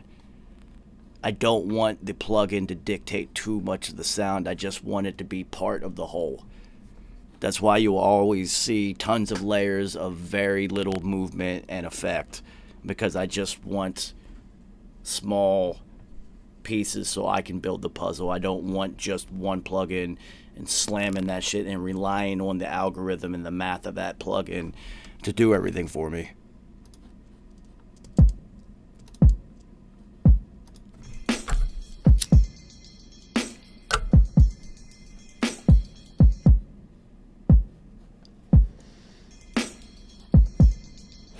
I only used attenuation on this Pultec. And at 10K on this one, I went big and pulled it back a lot. Alright, time to make it sound dope.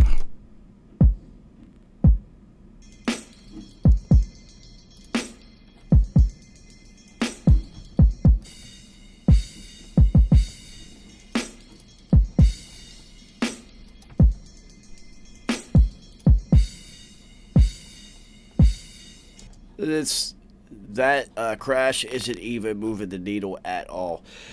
I could tell in the construct of mixing the entire album that this was very early on, but not really early. This is early on in me trying out this H comp on different things before I settled in on only using it on the vocals. But I was so successful with it on the vocals that I wanted to try to use it on a bunch of different stuff.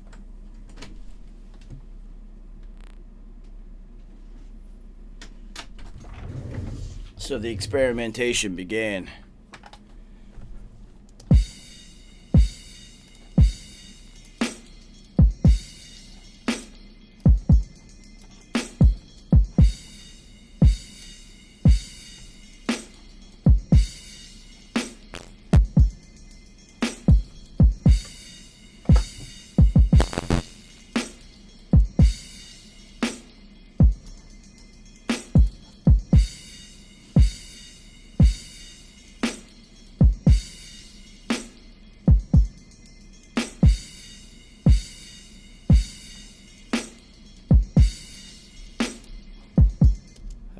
I was wondering where you went. How the fuck that moved over there?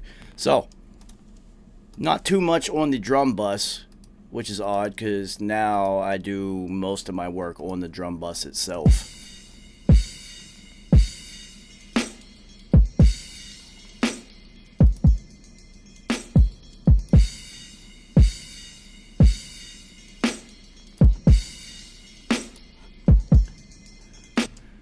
Now, instead of sending any individual drums to the room bus, I ended up actually just sending the entire drum bus to the room because I wanted it to try to feel like it was a live drum set.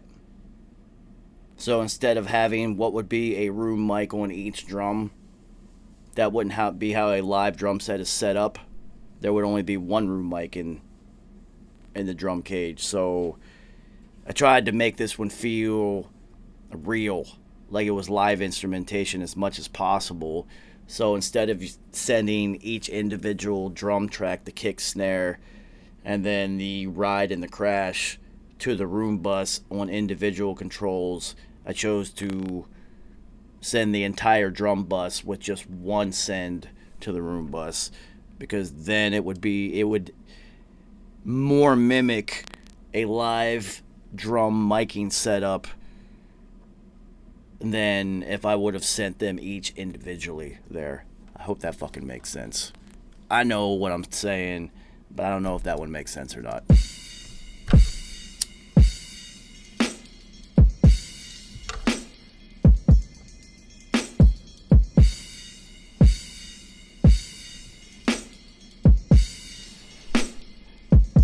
Still hadn't started using Bass Rider Live, which is hilarious.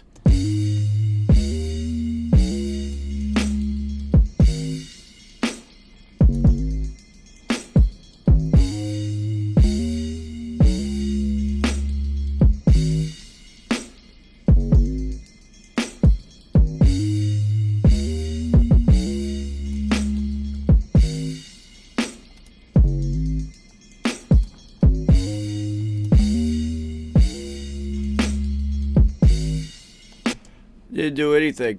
Just boosted 39 a little bit. Always going to be 33, 39, or 45 on the bass and kick. And I did add reverb to the bass. Awesome. Again, I tucked the reverb to the bass inside. You can see the panning on the reverb send for the bass is at 16. The bass is going to be in the center. Even if you pan it hard left and hard right, it's going to be in the phantom center. So I wanted the reverb not to be all big and spacey for the bass itself. I just wanted it to be wrapped around where the bass is at. You can hear it instantly. It makes this bass a lot warmer.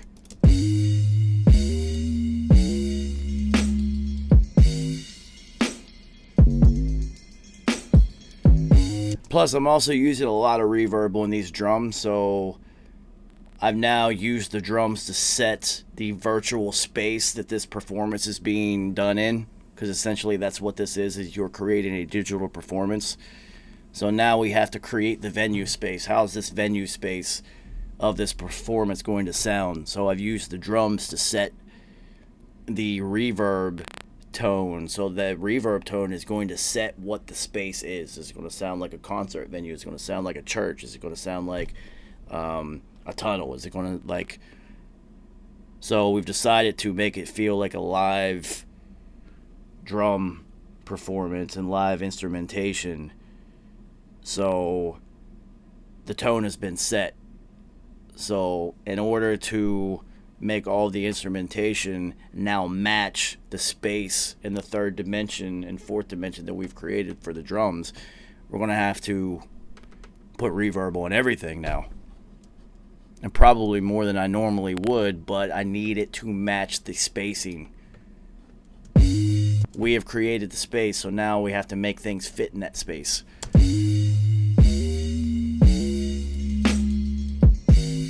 What is 3 and 4 is usually a delay.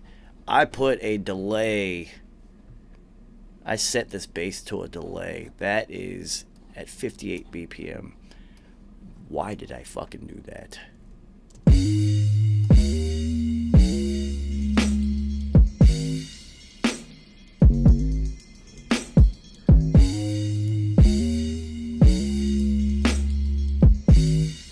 Clearly, I needed to make it thicker, but layered and not just EQing. So one way to make things thicker is to add a delay, and a very short one. 58 BPM, super short. So that delay is happening really, really close after that. So I didn't send any of the other, I checked them, I didn't send any other drum sound to that delay.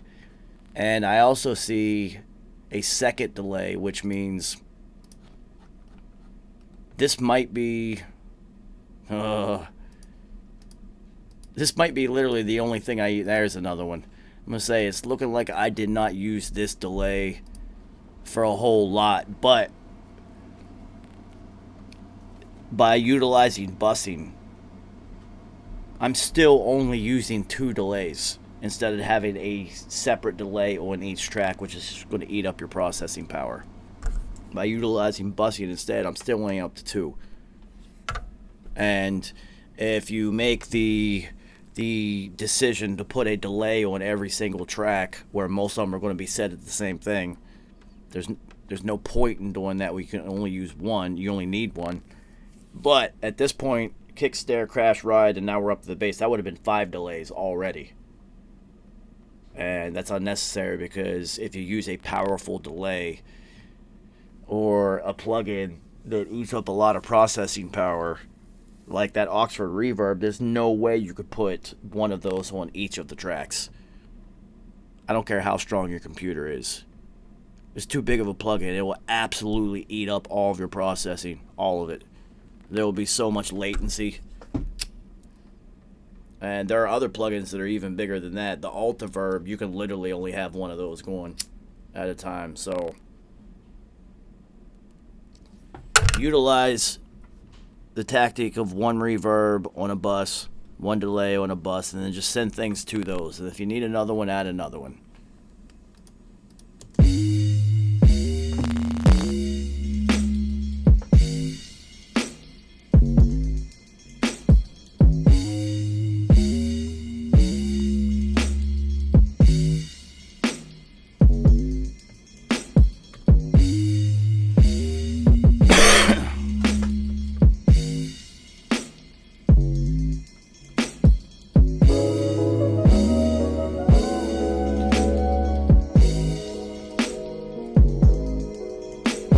So, I want to show you guys something. This is what Budgie did in order to create that sample. As he actually has 3 copies of the sample playing over top of each other. So, if we go to the sample, there's 1, 2, and 3. So, this purple one, the green one, and this light purple one are all 3.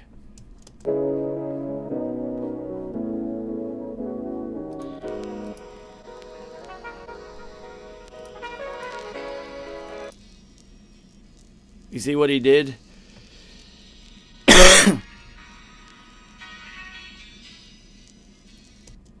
One of them literally only has the very, very top end. One of them is the middle.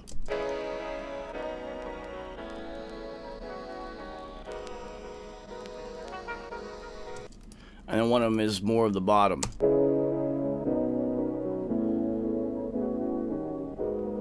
So, given those pieces,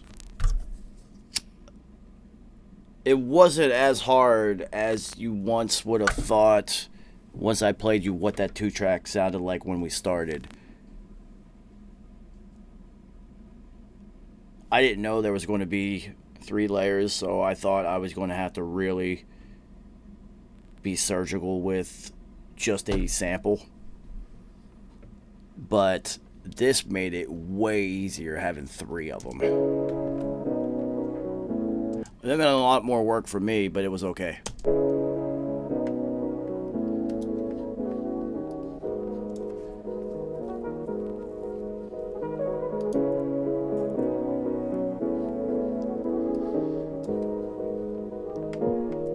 EQ.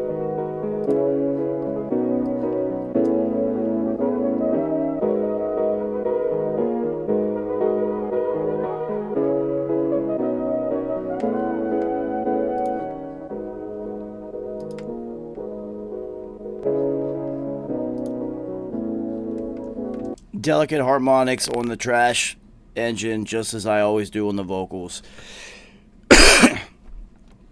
And then the filter, not too much action on the filter, but sacred frequencies on the filter.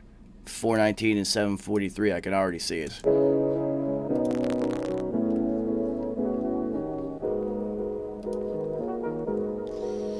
Reverb.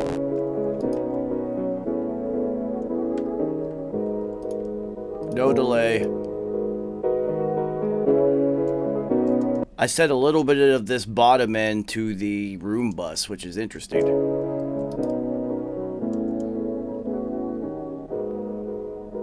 And then tape delay.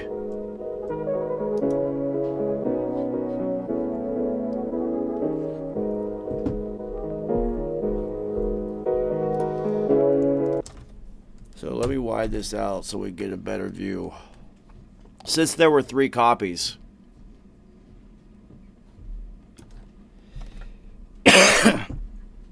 have to play with the spacing just a little bit at least. And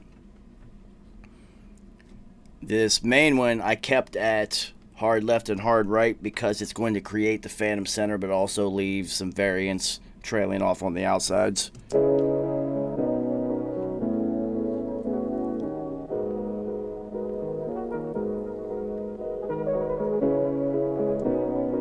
It's still all low end though.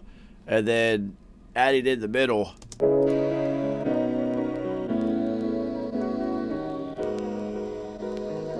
I put him in 40, I tucked it in inside of those, because also the top end, with its all sibilants and static and pops and whatnot, putting them hard left and hard right over top of the low end, they're not going to fight each other at all for space. So there was no need to try to like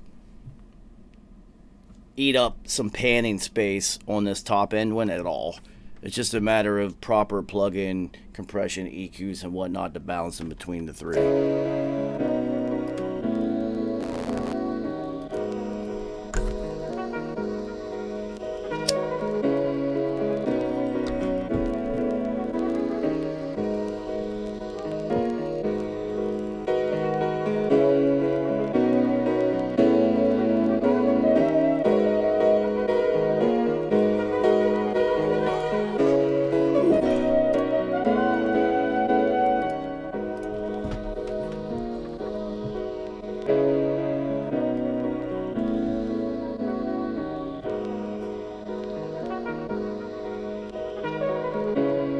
Really cut the top end, dug the top end out of this one.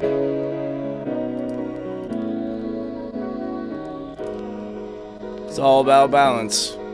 Reverb.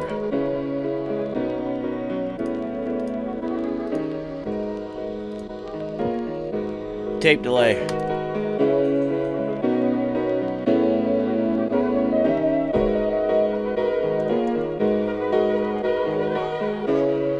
Now you gotta add the top end over it.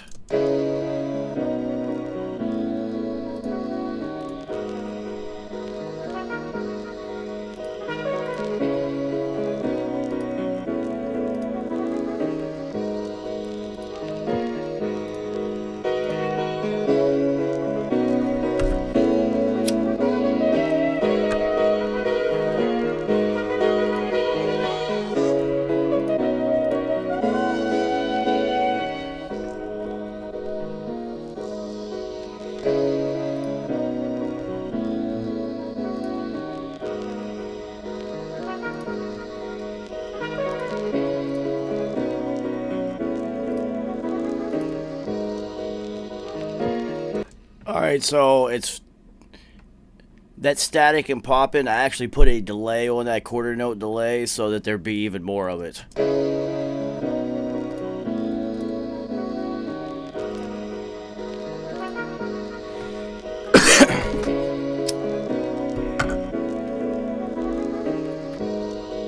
Alright, now, this probably, who knows how long it would have took me to balance between those three, but I know it is time to roll the fuck up. But I know it took me a while in order to create a balance, because if I were just to play that mid one, where the horns are the most prevalent, by itself for the entire thing, with no processing, no plugins or nothing, it goes to such extremes in the dynamics that it was more about just controlling kind of what Budgie's vision already was, of having it like kind of push and pull in and out and all these things, but just fine-tuning it. I didn't want to abandon by any means whatsoever what his intended sound and vision was for this beat. It was more about embracing it and then polishing it off. That was it. But that's essentially, as a mixing engineer, that's all your job is. And you just need to do what your job is. I always say that if you mix something properly, no one will even know you did it, because no one will ask. It's funny, there's like a bell curve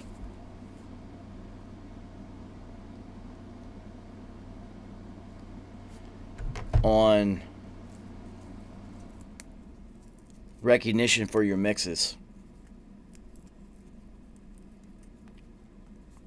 You know, a simple bell curve of low, rising up, peak in the middle, and then tailing off. So the bell curve is on the lack of recognition for your mixes.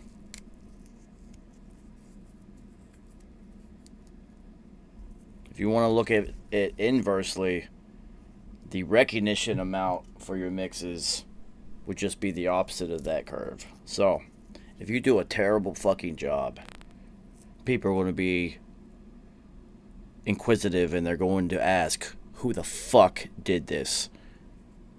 In that way. So if you do a terrible job, people will ask. They will want to know. So they don't use you. If you do your job and do a solid, standard, safe mix, then no one will ask because the song will just be dope.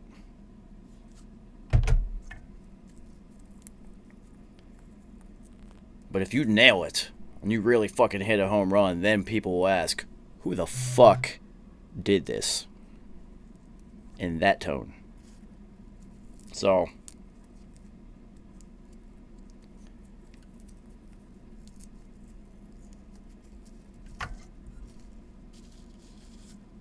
you're going to want recognition for your mixes.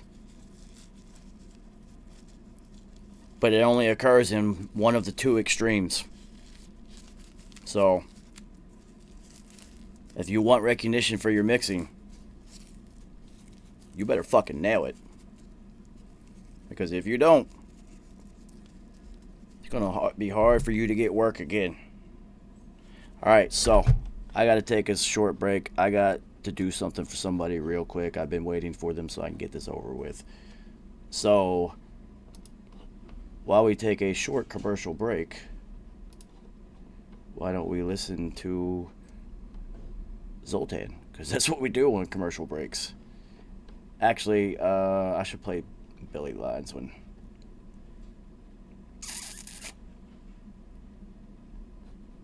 I think it's this one.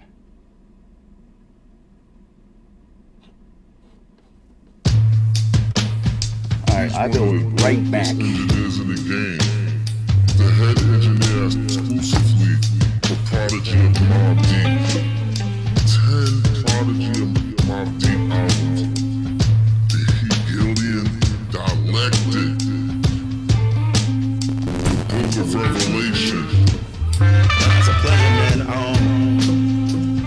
That body of work is crazy. I mean, Joe the engineer. Now we do this shit, nigga. 333. That's a sign from the heavens. Just look up in the heavens.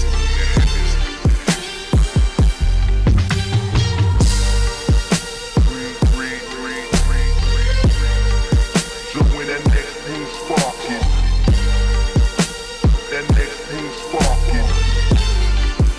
That's a sign from the heavens.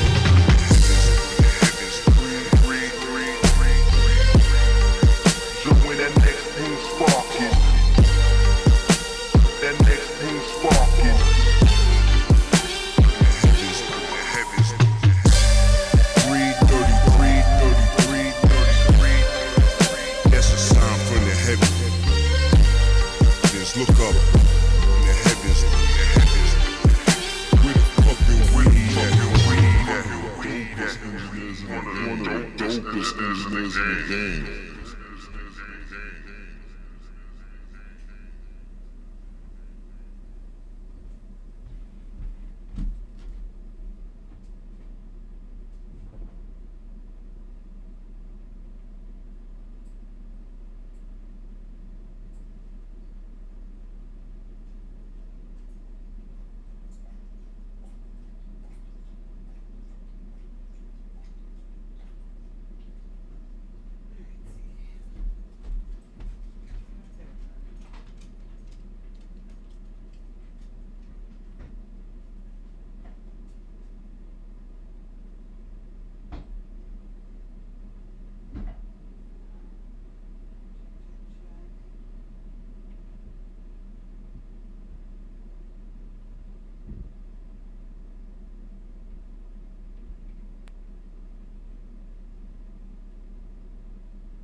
Get over it. Be safe. Love you guys. All right, travel safe. You know, let me know if you need anything. Remind me when to water your plant. Like, I'll text you at some point. that's the only way I'll know. All right, later. Enjoy. I know duties. I'll leave the door open. Chronic, what up, homie? All right, so sorry for the delay. My roommate is leaving for a couple weeks, so.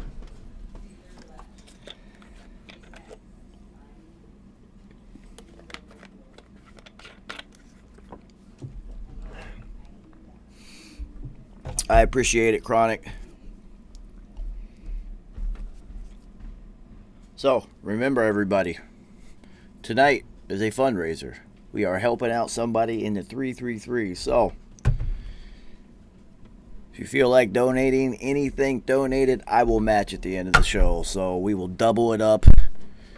Alright, so let's get back to what we were doing. Sorry for the delay.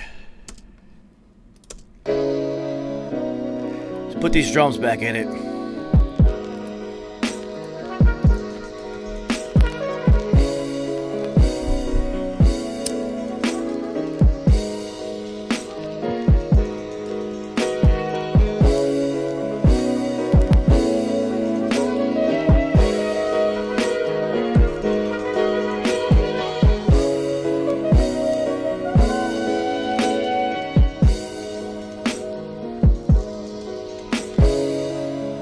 So, now, if I were to redo this session, I would have done a lot more volume automation and writing instead of just so much time spent balancing and really trying to fit these puzzle pieces together. It was more of like polishing off the edges so that these pieces would fit smoothly together.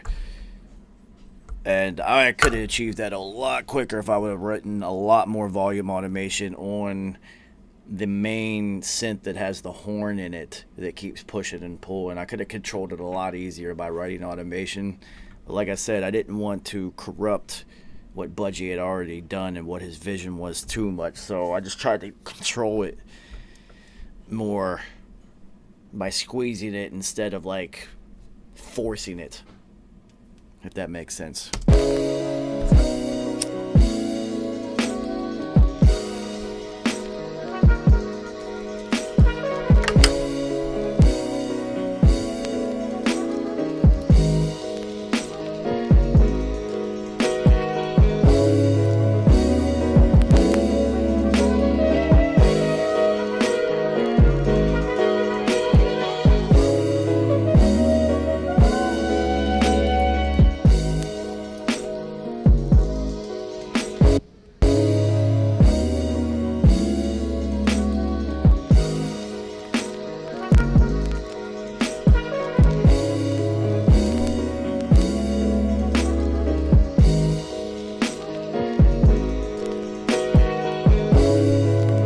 That is such a huge departure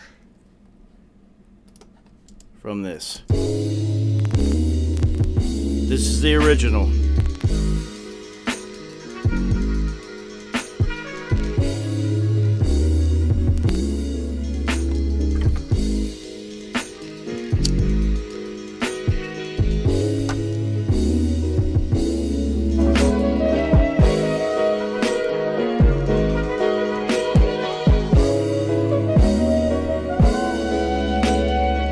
So, by being able to control it in the manner that I did,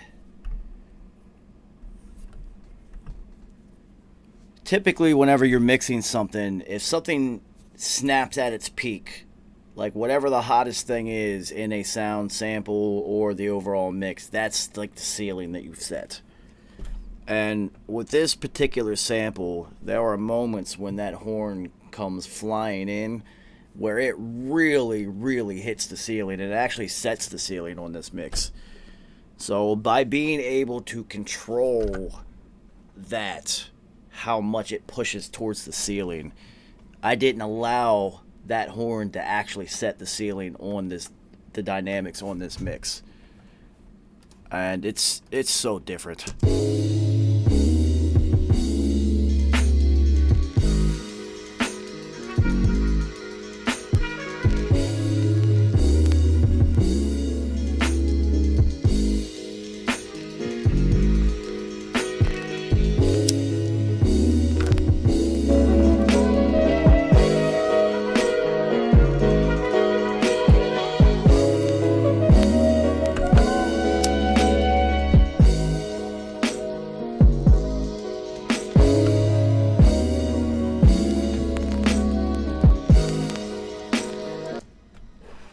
So big and dynamic now. Such a huge difference. But the original allowed a lot of space for the vocals to sit in. P always liked that, and I made this much bigger, rounder, and fuller, so getting these vocals to sit inside of there was not going to be that easy. But I'm always down for it because this is what I do. And, you know, I'm fully into doing this album. So at this point,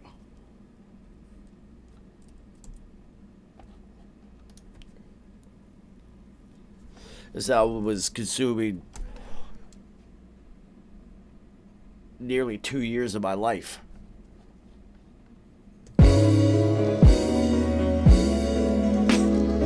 Like to us, it's like Play-Doh. We just shape the shit how we want it. Come graduate from that old school. This is higher learning. We passed that. Take a leap of faith and just let go. We waiting for you in the aftermath. Behind the wizard's curtain. This ain't Kansas for certain. We live and live in color. Backstage of the Truman Show. Everything not 3 dimensions. There's so much more to be seen. Open up your third eye, or you gon' miss everything. Then in the middle of all this, I got. All right, so we took the edge off.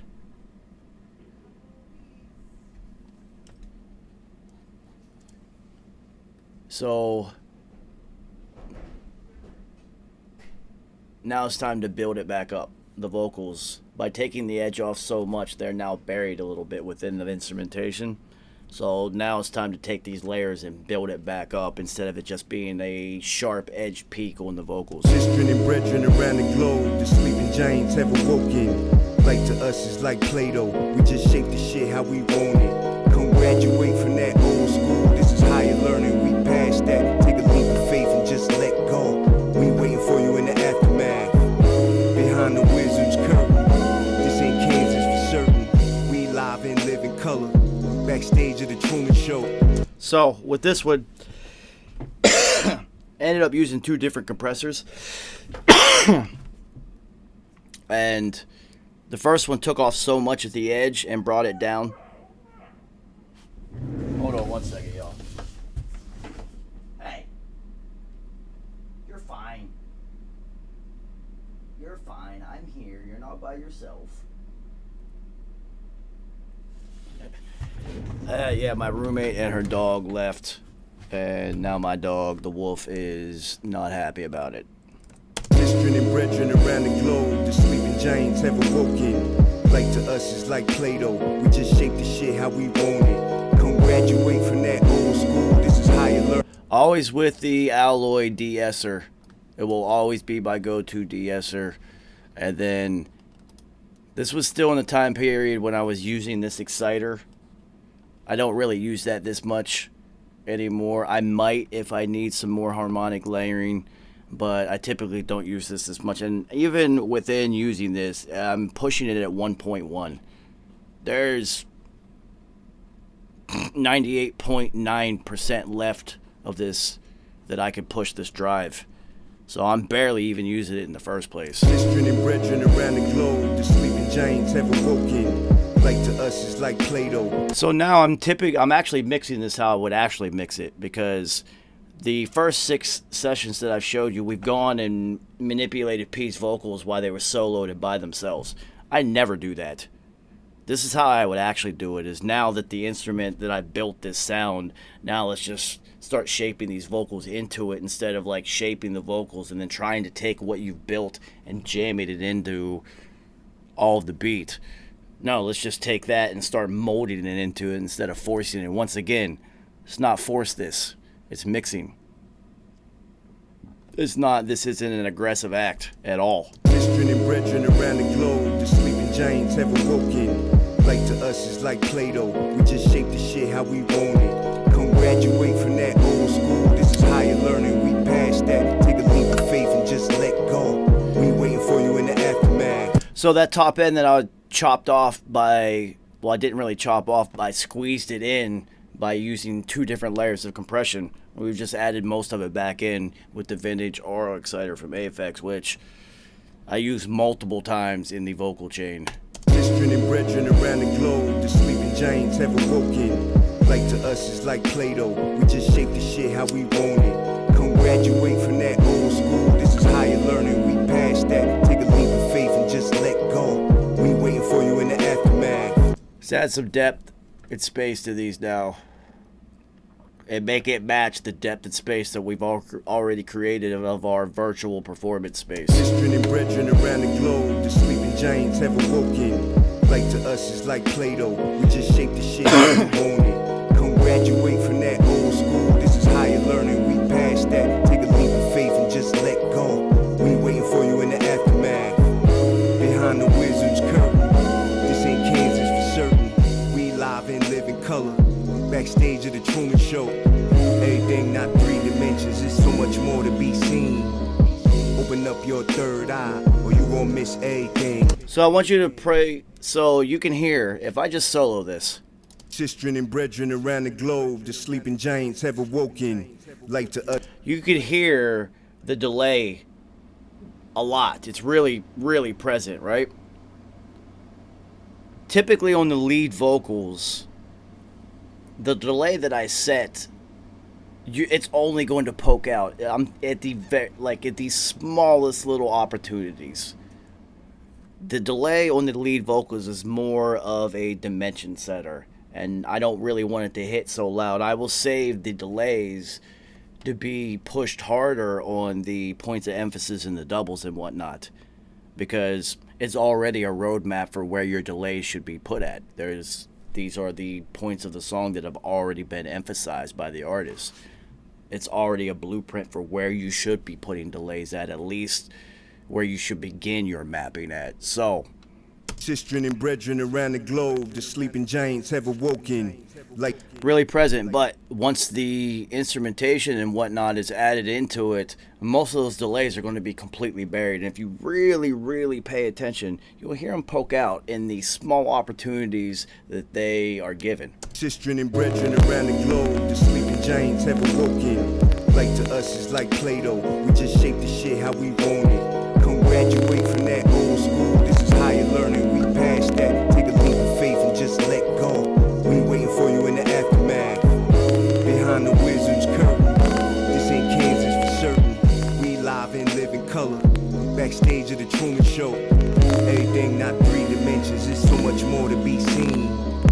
Open up your third eye, or you gon' miss everything.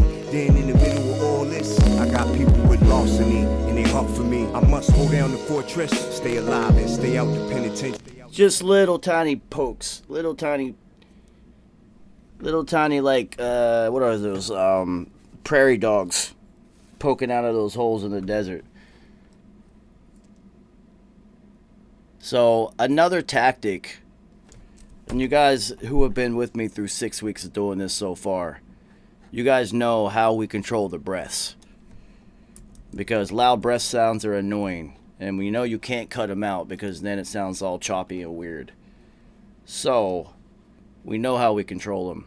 You can tell where they're at. You can see them, or at least what they used to be.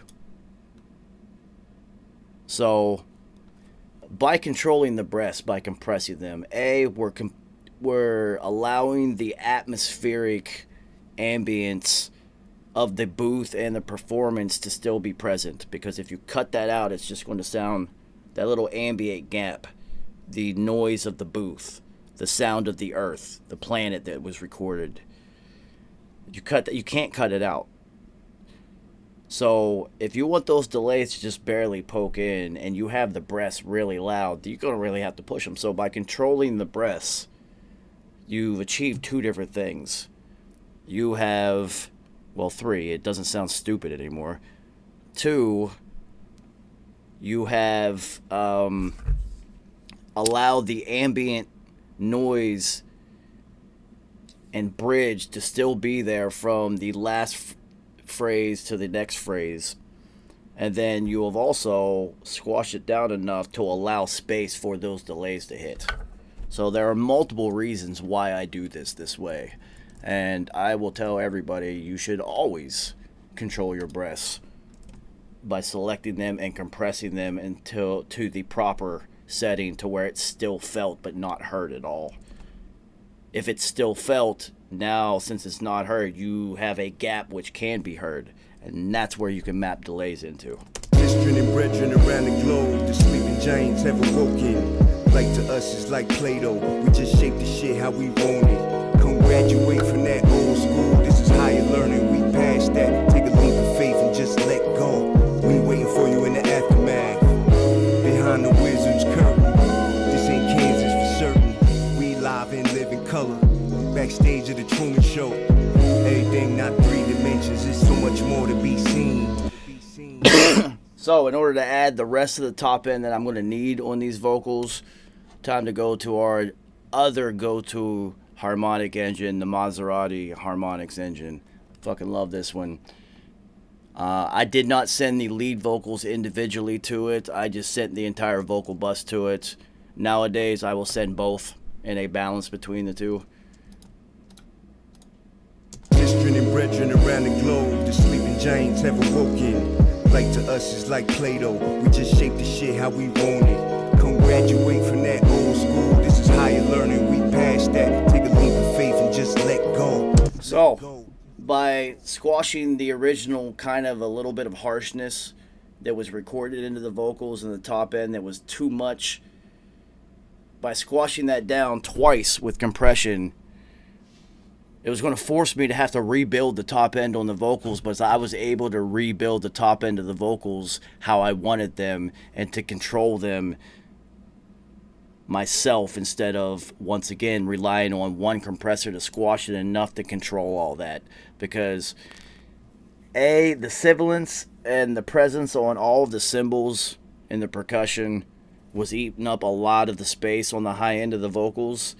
So in order to have the vocals sit where I needed them to versus where I put everything else, I had to control the top end of them.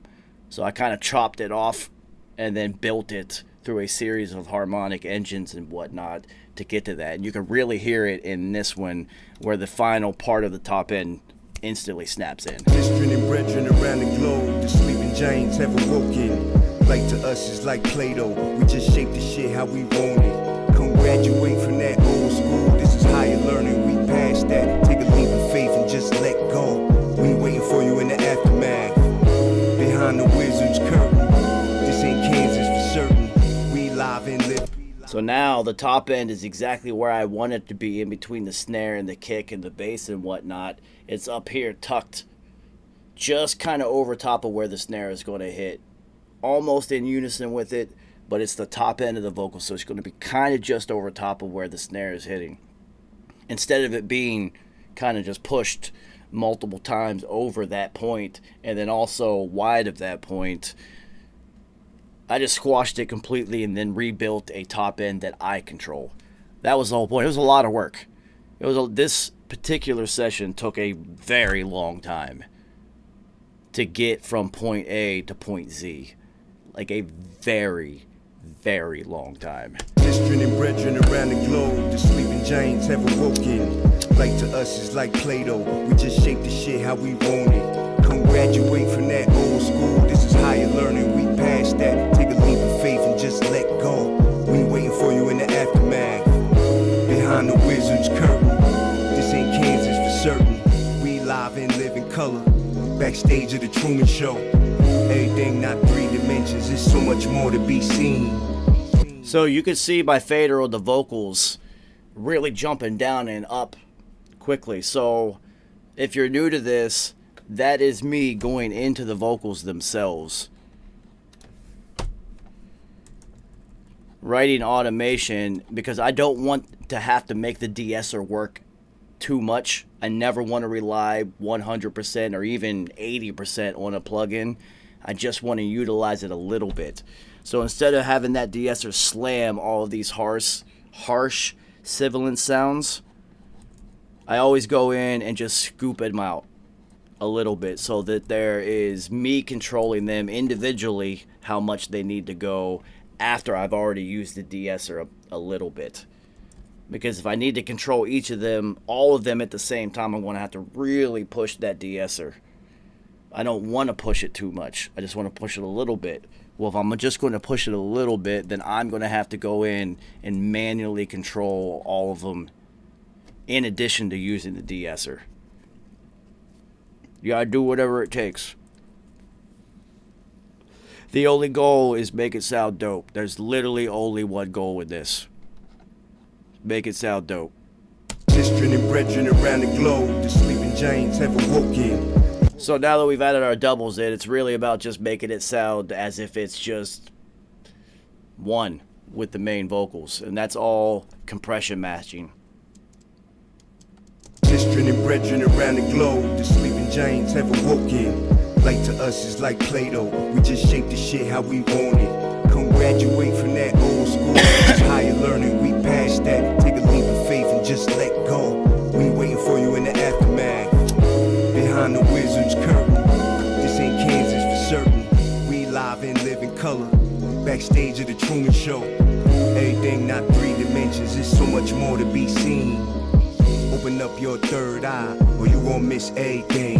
Then in the middle of all this, I got people with larceny in their heart for me. I must hold down the fortress, stay alive and stay out the penitentiary. So even when the de-esser is triggered, I want the release to be in time with the beat.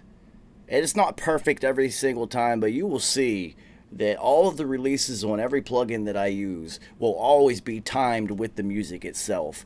Because if it releases too quick, sometimes there's a little like pop or jolt or like sharp edge that occurs either down or up in dynamics.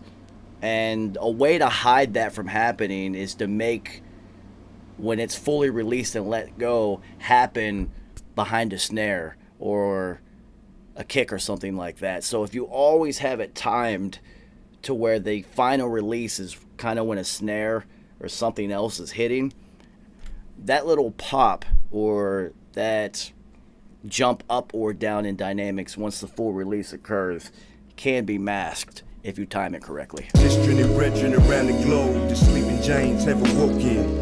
Light to us is like Play-Doh. We just shape the shit how we want it. Come graduate from that old school. This is higher learning. We past that. Take a leap of faith and just let go.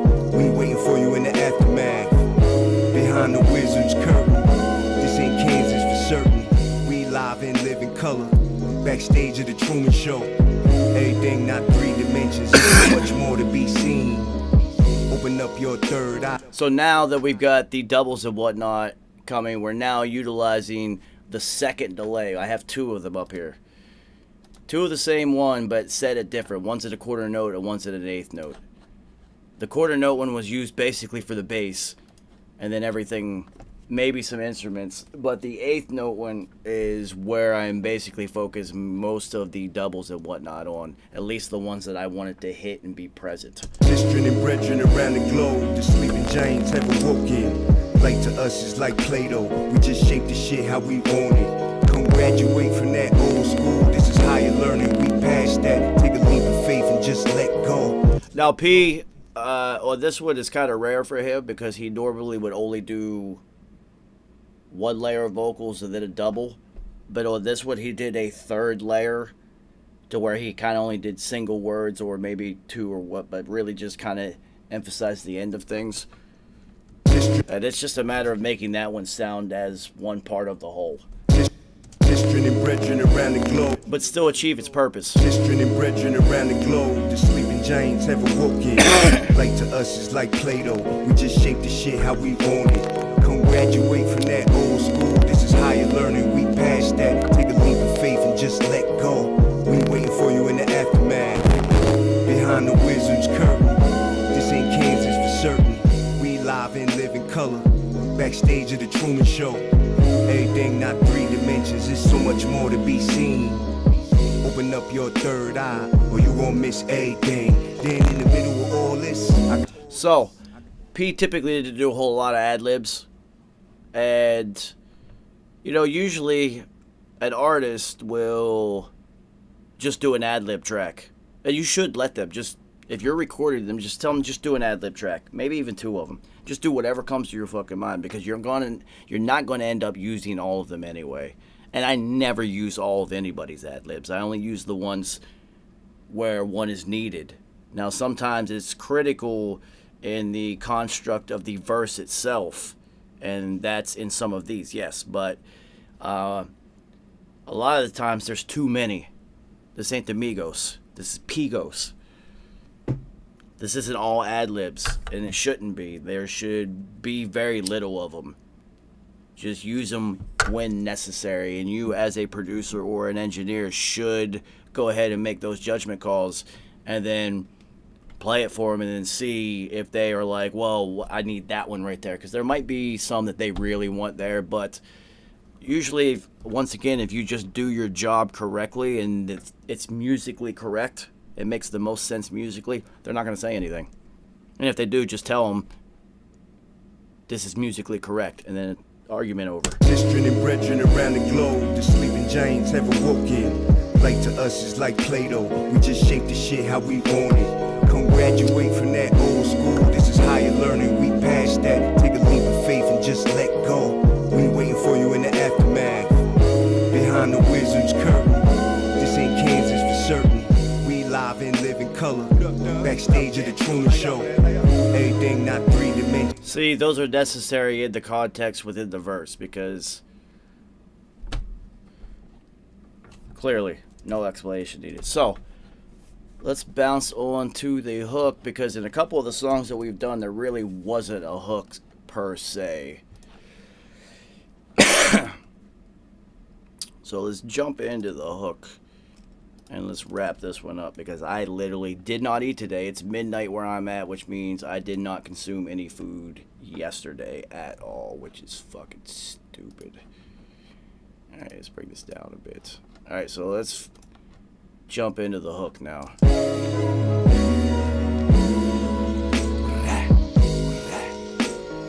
We ain't giving up our wet fuck no.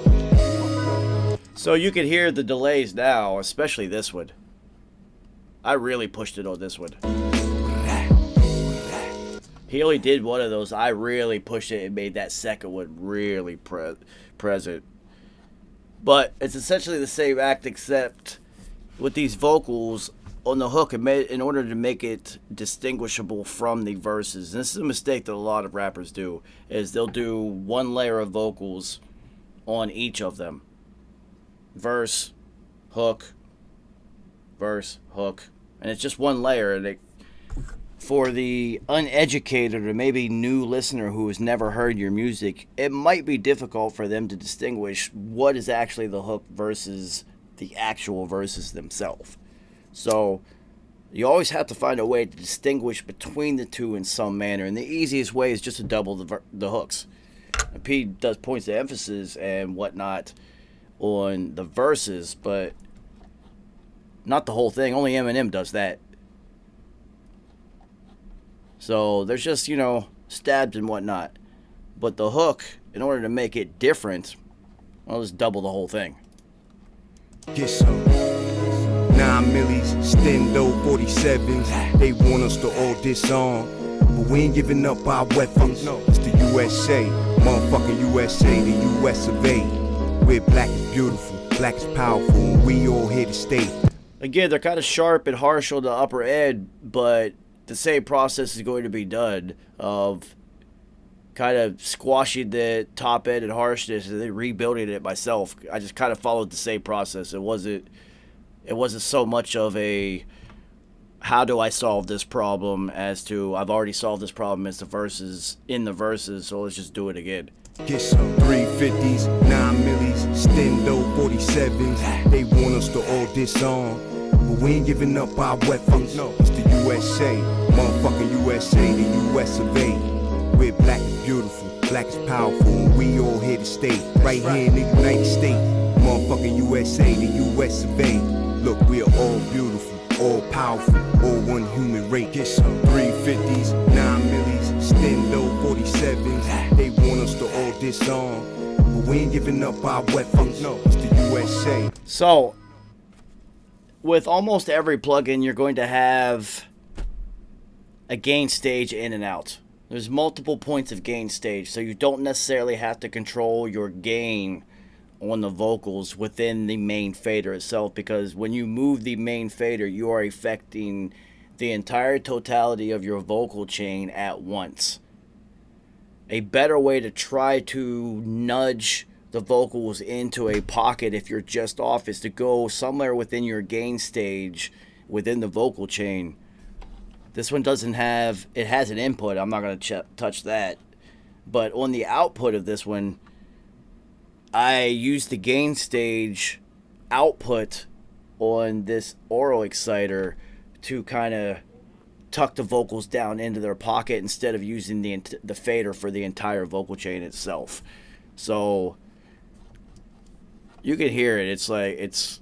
Get some 350s, 9 millis, Stendo 47s. They want us to all disarm, but we ain't giving up our weapons. No, it's the USA, motherfucking USA, the US of A. I didn't want the entire vocal orb that we've already begun to construct to have to be pulled down. I just needed part of it to be pulled down. So use an alternate point during your gain stage or your vocal chain to find a way to tuck things down if it's just a little bit off, or if you need to push it or pull it. And when you go use your fader, even if you go 0.1, it just changes everything. Go somewhere along the chain and manipulate the gain stage, input or output of one of them, and see if that'll tuck it down for you. Get some 350s, 9 millis, Stendo 47s. They want us to all disarm, but we ain't giving up our weapons. No, it's the USA, motherfucking USA, the US of A. Now, on all of the sends on the hook, since there are two of them, you see with the bus 3 and 4 is my delay send. I have it panned. I mailed it in at 59, and you normally would be at 60. And then 11 and 12 is our second delay. The second delay on this I have panned at 100. So the first delay on the hook is here. The second one is going to end up being down here. On the opposite end, on the double, I usually have it mirrored. I mailed it in on this one. 59, 53, whatever. So I usually would mirror it.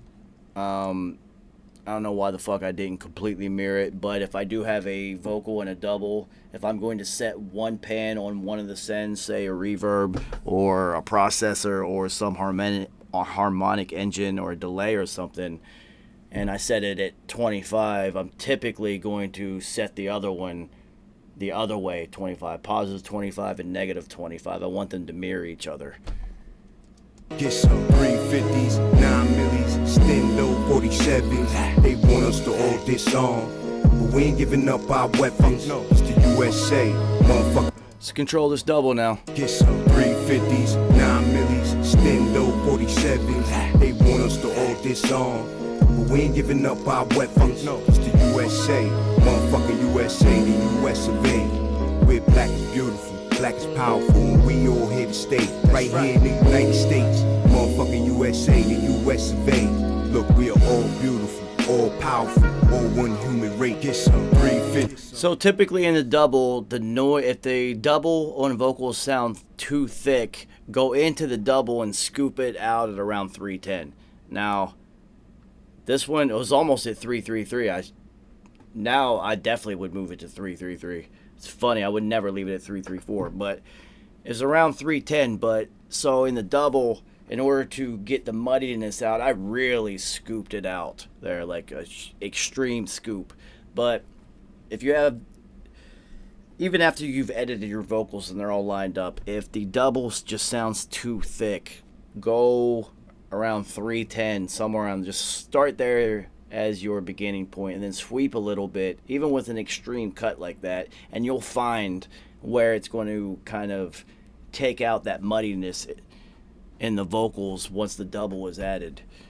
And it's pretty much like clockwork. It's always around the same area. It never fails. It's an easy solution to your problem once you know what the solution is. Get some 350s, 9 millis, Stendo 47s. They want us to all disarm, but we ain't giving up our weapons. No, it's the USA, motherfucking USA, the US of it. So now, go to the vocal bus for the doubles, because the vocals themselves are going to have their own vocal bus, and then the hook is going to have its own vocal bus with its own settings and whatnot. I'm not going to send the hook vocals to the vocal bus. That vocal bus is just for the verses. I'll set up an entire secondary bus for just the hook. So, since we're not using reverbs, delays on every single track and eating up our processing power, now you can utilize a secondary bus just for the vocals stuff. I didn't really stack this one, and I don't typically stack the bus too much. But the hook and vocal buses now, I will have all the sends full because I do a lot more layering. Because once again, it's 6 or 7 years ago that I mixed these records, and I didn't get into a real mix template and setting like all the plugins that I like and I'm comfortable with, and I know how to stack them together to achieve what it is I'm trying to achieve, until like the last couple sessions on this album. So as we're going through in real time when I was doing this, I'm still actually trying to figure out this Waves Diamond package because I had just gotten it and it was all new to me, because during the Infamous Studios days, we were literally using Pro Tools 5.1 all the way up until Albert Einstein. Literally. And we recorded that one at Infamous Studios. It just wasn't mixed there. So Pro Tools 5.1, I was basically using the exact same plugins for like 7 fucking years. So, and just 5, because that's all we had there. So you just get good with what you have. It's the ear, not the gear. So when we finally moved out of Infamous Studios, it was time to build a studio and like upgrade to a real Pro Tools setup at this point. To me, all these plugins were basically new. So I was learning on the fly, not about compression and things like that. I already knew all that. I was just learning how to manipulate these ones to achieve what I wanted to achieve. Get some 350s, 9 millis, Stendo 47s. They want us to all disarm, but we ain't giving up our weapons. No, it's the USA, motherfucking USA, the US of A. We're black is beautiful, black is powerful, and we all here to stay, right here in the United States. Again, on vocals, go-to setting for me in trash is to always use delicate harmonics and then use this style slider as the manipulator. It's not the drive or any of these. I will mix between the two to gain a parallel compression aspect and balance between them. But this style fader is what this entire plugin and the trash aspect of this engine is all about to me. Get some 350s. Again, if you're having trouble getting the vocals to sit exactly in the pocket that you want, instead of manipulating the fader or even any gain stage at this point, this style fader here will manipulate those vocals without changing where they're at dynamically in that pocket. They will allow you to manipulate the vocals within the pocket so that they sit where you want them to. So there's a combination of 2 different plugins that I use in order to manipulate the vocals on different axes within the pocket that I've created, and this is one of them. I don't know what this is actually for, and I don't read manuals or things like that, but when I started playing with this one and started using it, that's what it did for me. So that's what I use it for. And the other one is this noise knob on this vintage Aura exciter. I use that in order to manipulate like the front end where it sits within the pocket, and then the style fader on the Trash Engine is how I manipulate the back end of the vocals that I've created, because now we've created the third and fourth dimension, space and time, with reverb and delays. So I use that in order to manipulate that back end that I've created into the pocket that I've created. And these are literally, I wish I could create like my own version of those and just say that these are like Joe the Engineer plugins, like the Maserati ones, because I use these all the fucking time. That Aura Exciter and this Trash Engine, literally all the time, on everything. Get some 350s, 9 millis, Stendo 47s. They want us to all disarm, but we ain't giving up our weapons. It's the USA, motherfucking USA, the US of A. We're black is beautiful, black is powerful, and we all here to stay. Right here in the United States, motherfucking USA, the US of A. Look, we are all beautiful, all powerful, all one human race. Get some 350s, 9 millis.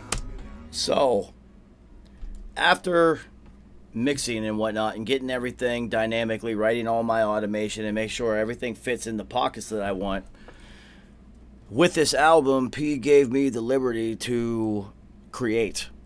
Not only mixing wise, but I was given the liberty to also make drops and whatnot if I saw fit to it. Because once again, if I did it and it was right, P would just be like, yo, that was fucking dope. That sounds dope. You know, it wasn't like, oh, I don't like, you know. And I didn't do a whole lot of them, but you can see the kick, there's a couple. I dropped the snare a couple times. The ride once. But I also dropped this part of the sample just a few times, just to create a little bit of differences and small nuances within the production itself and make it not too repetitive at all. And then also, if it was done correctly, it should just be musically correct. It was supposed to have been done like that. So it was a watershed moment in my career, to me anyway. After I'd already handed P the album, it had been like a week or two, I don't know. And we were sitting in the studio, and we were listening to it, and he just looked at me, he's just like, you really understand music. I was just like, what do you mean, dude? And he was just like, all the drops and everything that you did and how you faded out all the songs into the next ones. He's like, you really, really like understand how it's supposed to move. I was just, that was a very powerful statement to me, because this is from P.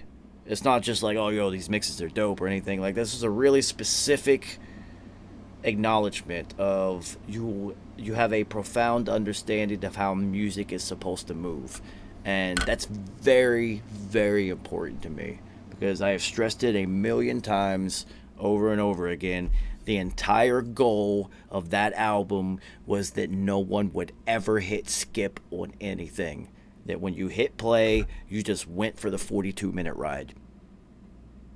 There was no, let me just skip to the next one.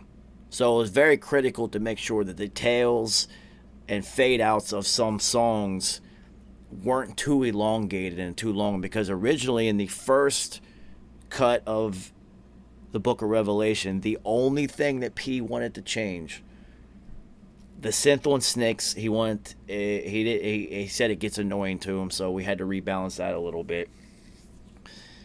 The bass on Hunger Pangs was a little bit too hot. And then the only other thing was some of the tails and fade outs on some of the songs were too long. And it was just like, and he was right. Because essentially, if it is too long, maybe not the first time, maybe not the 10th time, maybe not even the 100th time, but eventually, if it's like a 30-second fade on a song, you might just hit next. And that was the whole point, at least my goal. No skips. So one day, after we do all these behind the mixes, I should have Boone on. Boone is a mastering engineer. And he has this studio that is fucking dope, and it's really loud there, but it's very clean and loud. Like, it thumps pure and clean. So I'd always go there to try to recreate the Infamous studio sound, because Infamous sounded amazing, and it was extremely loud and clear. So I would go there. Thank you, Frantic. I would go there and listen to the mixes and really pump them and see if when you really push it, if it still felt the same or if things got pushed too hard once you pushed the entire dynamic up. So I'd go there, and him and I really spoke at a lot of blunts about what my entire mission and goal was with on this album, like what I was trying to achieve. Because I was really, really, really out to do something completely different. And I told him, like, I'm out to prove a point. I'm out to prove a couple different points. But I'm out to prove a point with this one. And I'm going to do something completely different. And I mean, it's not up for me to say if I did or if I didn't, because I can't. That's not. Only time will tell that. Time will be the test, and that was our goal, to make it timeless for multiple reasons. Because A, you want it to last even beyond yourself.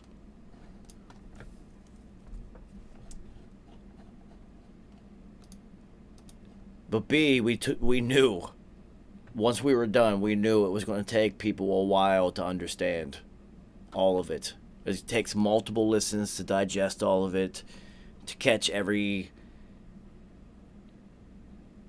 key that P gives you to open a door of knowledge and follow a path down discovery, because there's hundreds in that album. And it takes a while. It takes a lot of listens to catch them all. And it takes a lot of understanding in order to actually process what all of it means and how it all ties together, because all of it ties together as a piece of the whole. It was really complex. We literally spent 2 years straight. We did nothing else but work on that album. P wrote and re-recorded for the first year, and the entire second year was up to me. It was track placement, mixing, all of it. All of the science, all the math, all of the thoughts, all of everything took an entire year. But it was worth it. It was so much fun. But all that work, a couple weeks to mix this individual record. But if it takes a couple weeks, you do it. That's what it is. That's how you go from this. Sistren and brethren around the globe, the sleeping giants have awoken. Light to us is like Play-Doh. We just shape the shit how we want it. Come graduate from that old school. This is higher learning. We past that. Take a leap of faith and just let go. We waiting for you in the aftermath. Behind the wizard's curtain. This ain't Kansas for certain. We live and live in color. Backstage of the Truman Show. Everything not 3 dimensions. There's so much more to be seen. Open up your third eye, or you gon' miss everything. Well, that's how you go from that.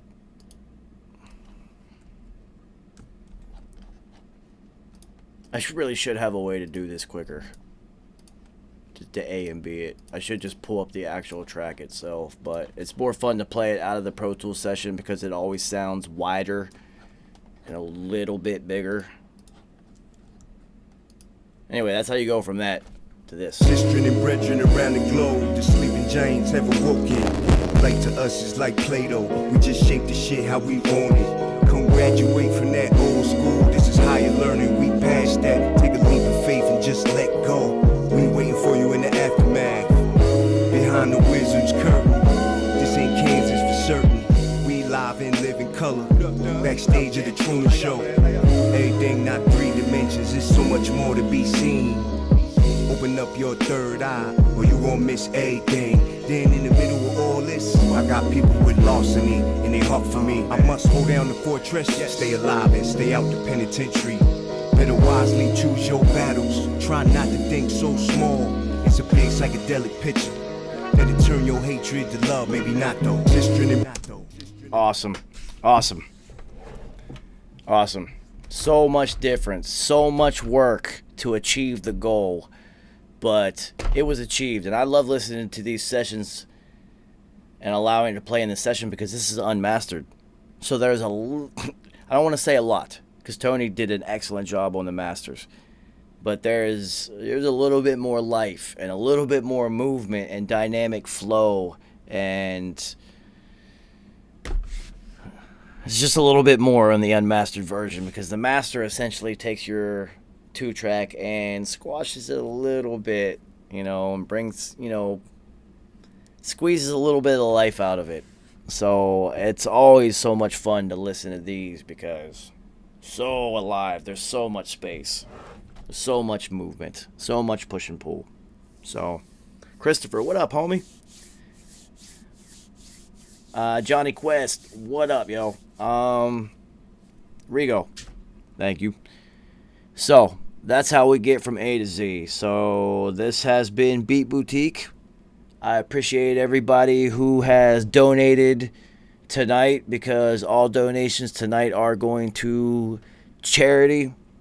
We are helping somebody out, a fellow 333 member tonight, and all donations that have come through tonight's Beat Boutique, I will be matching. So we will double it up, whatever the total is. I have no idea.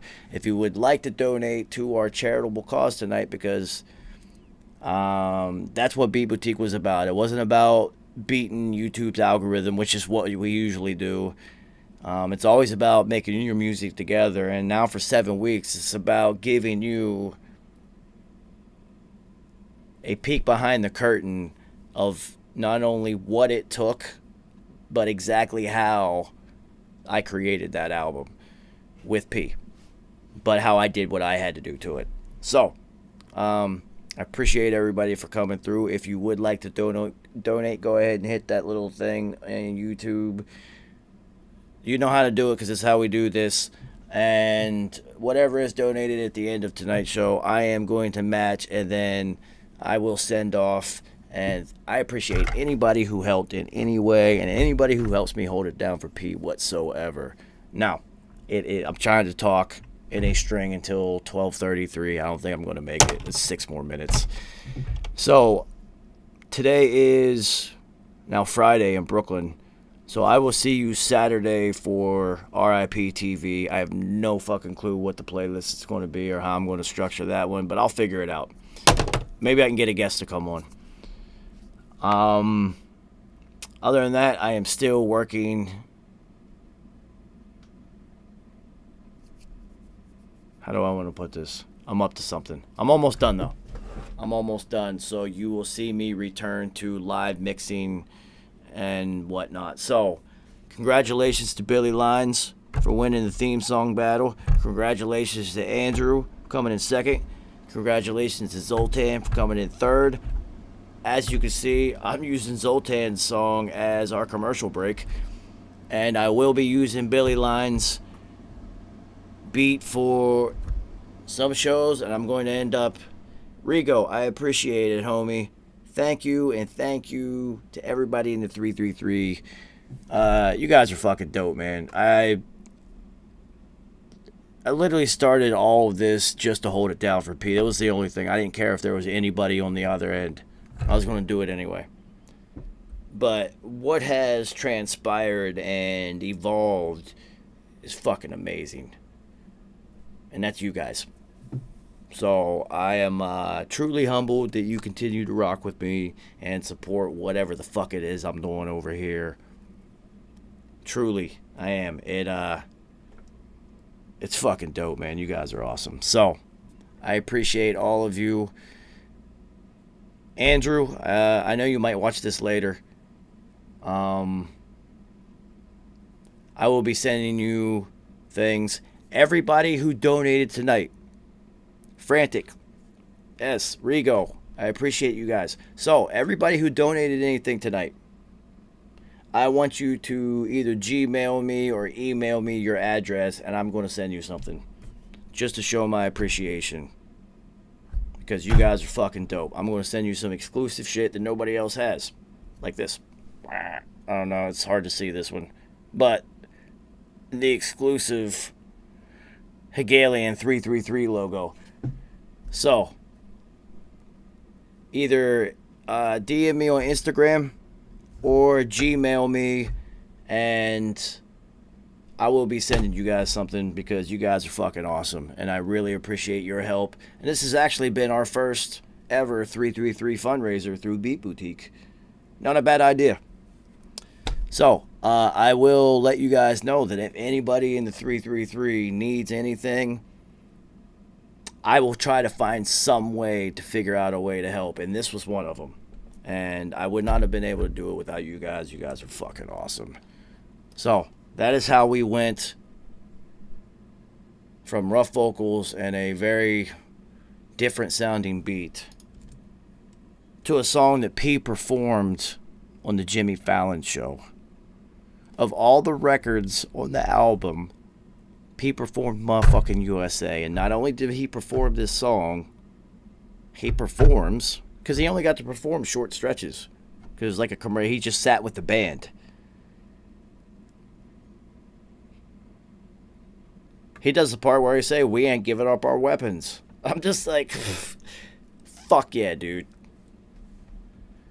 Yes, Posse Shot, what up, homies?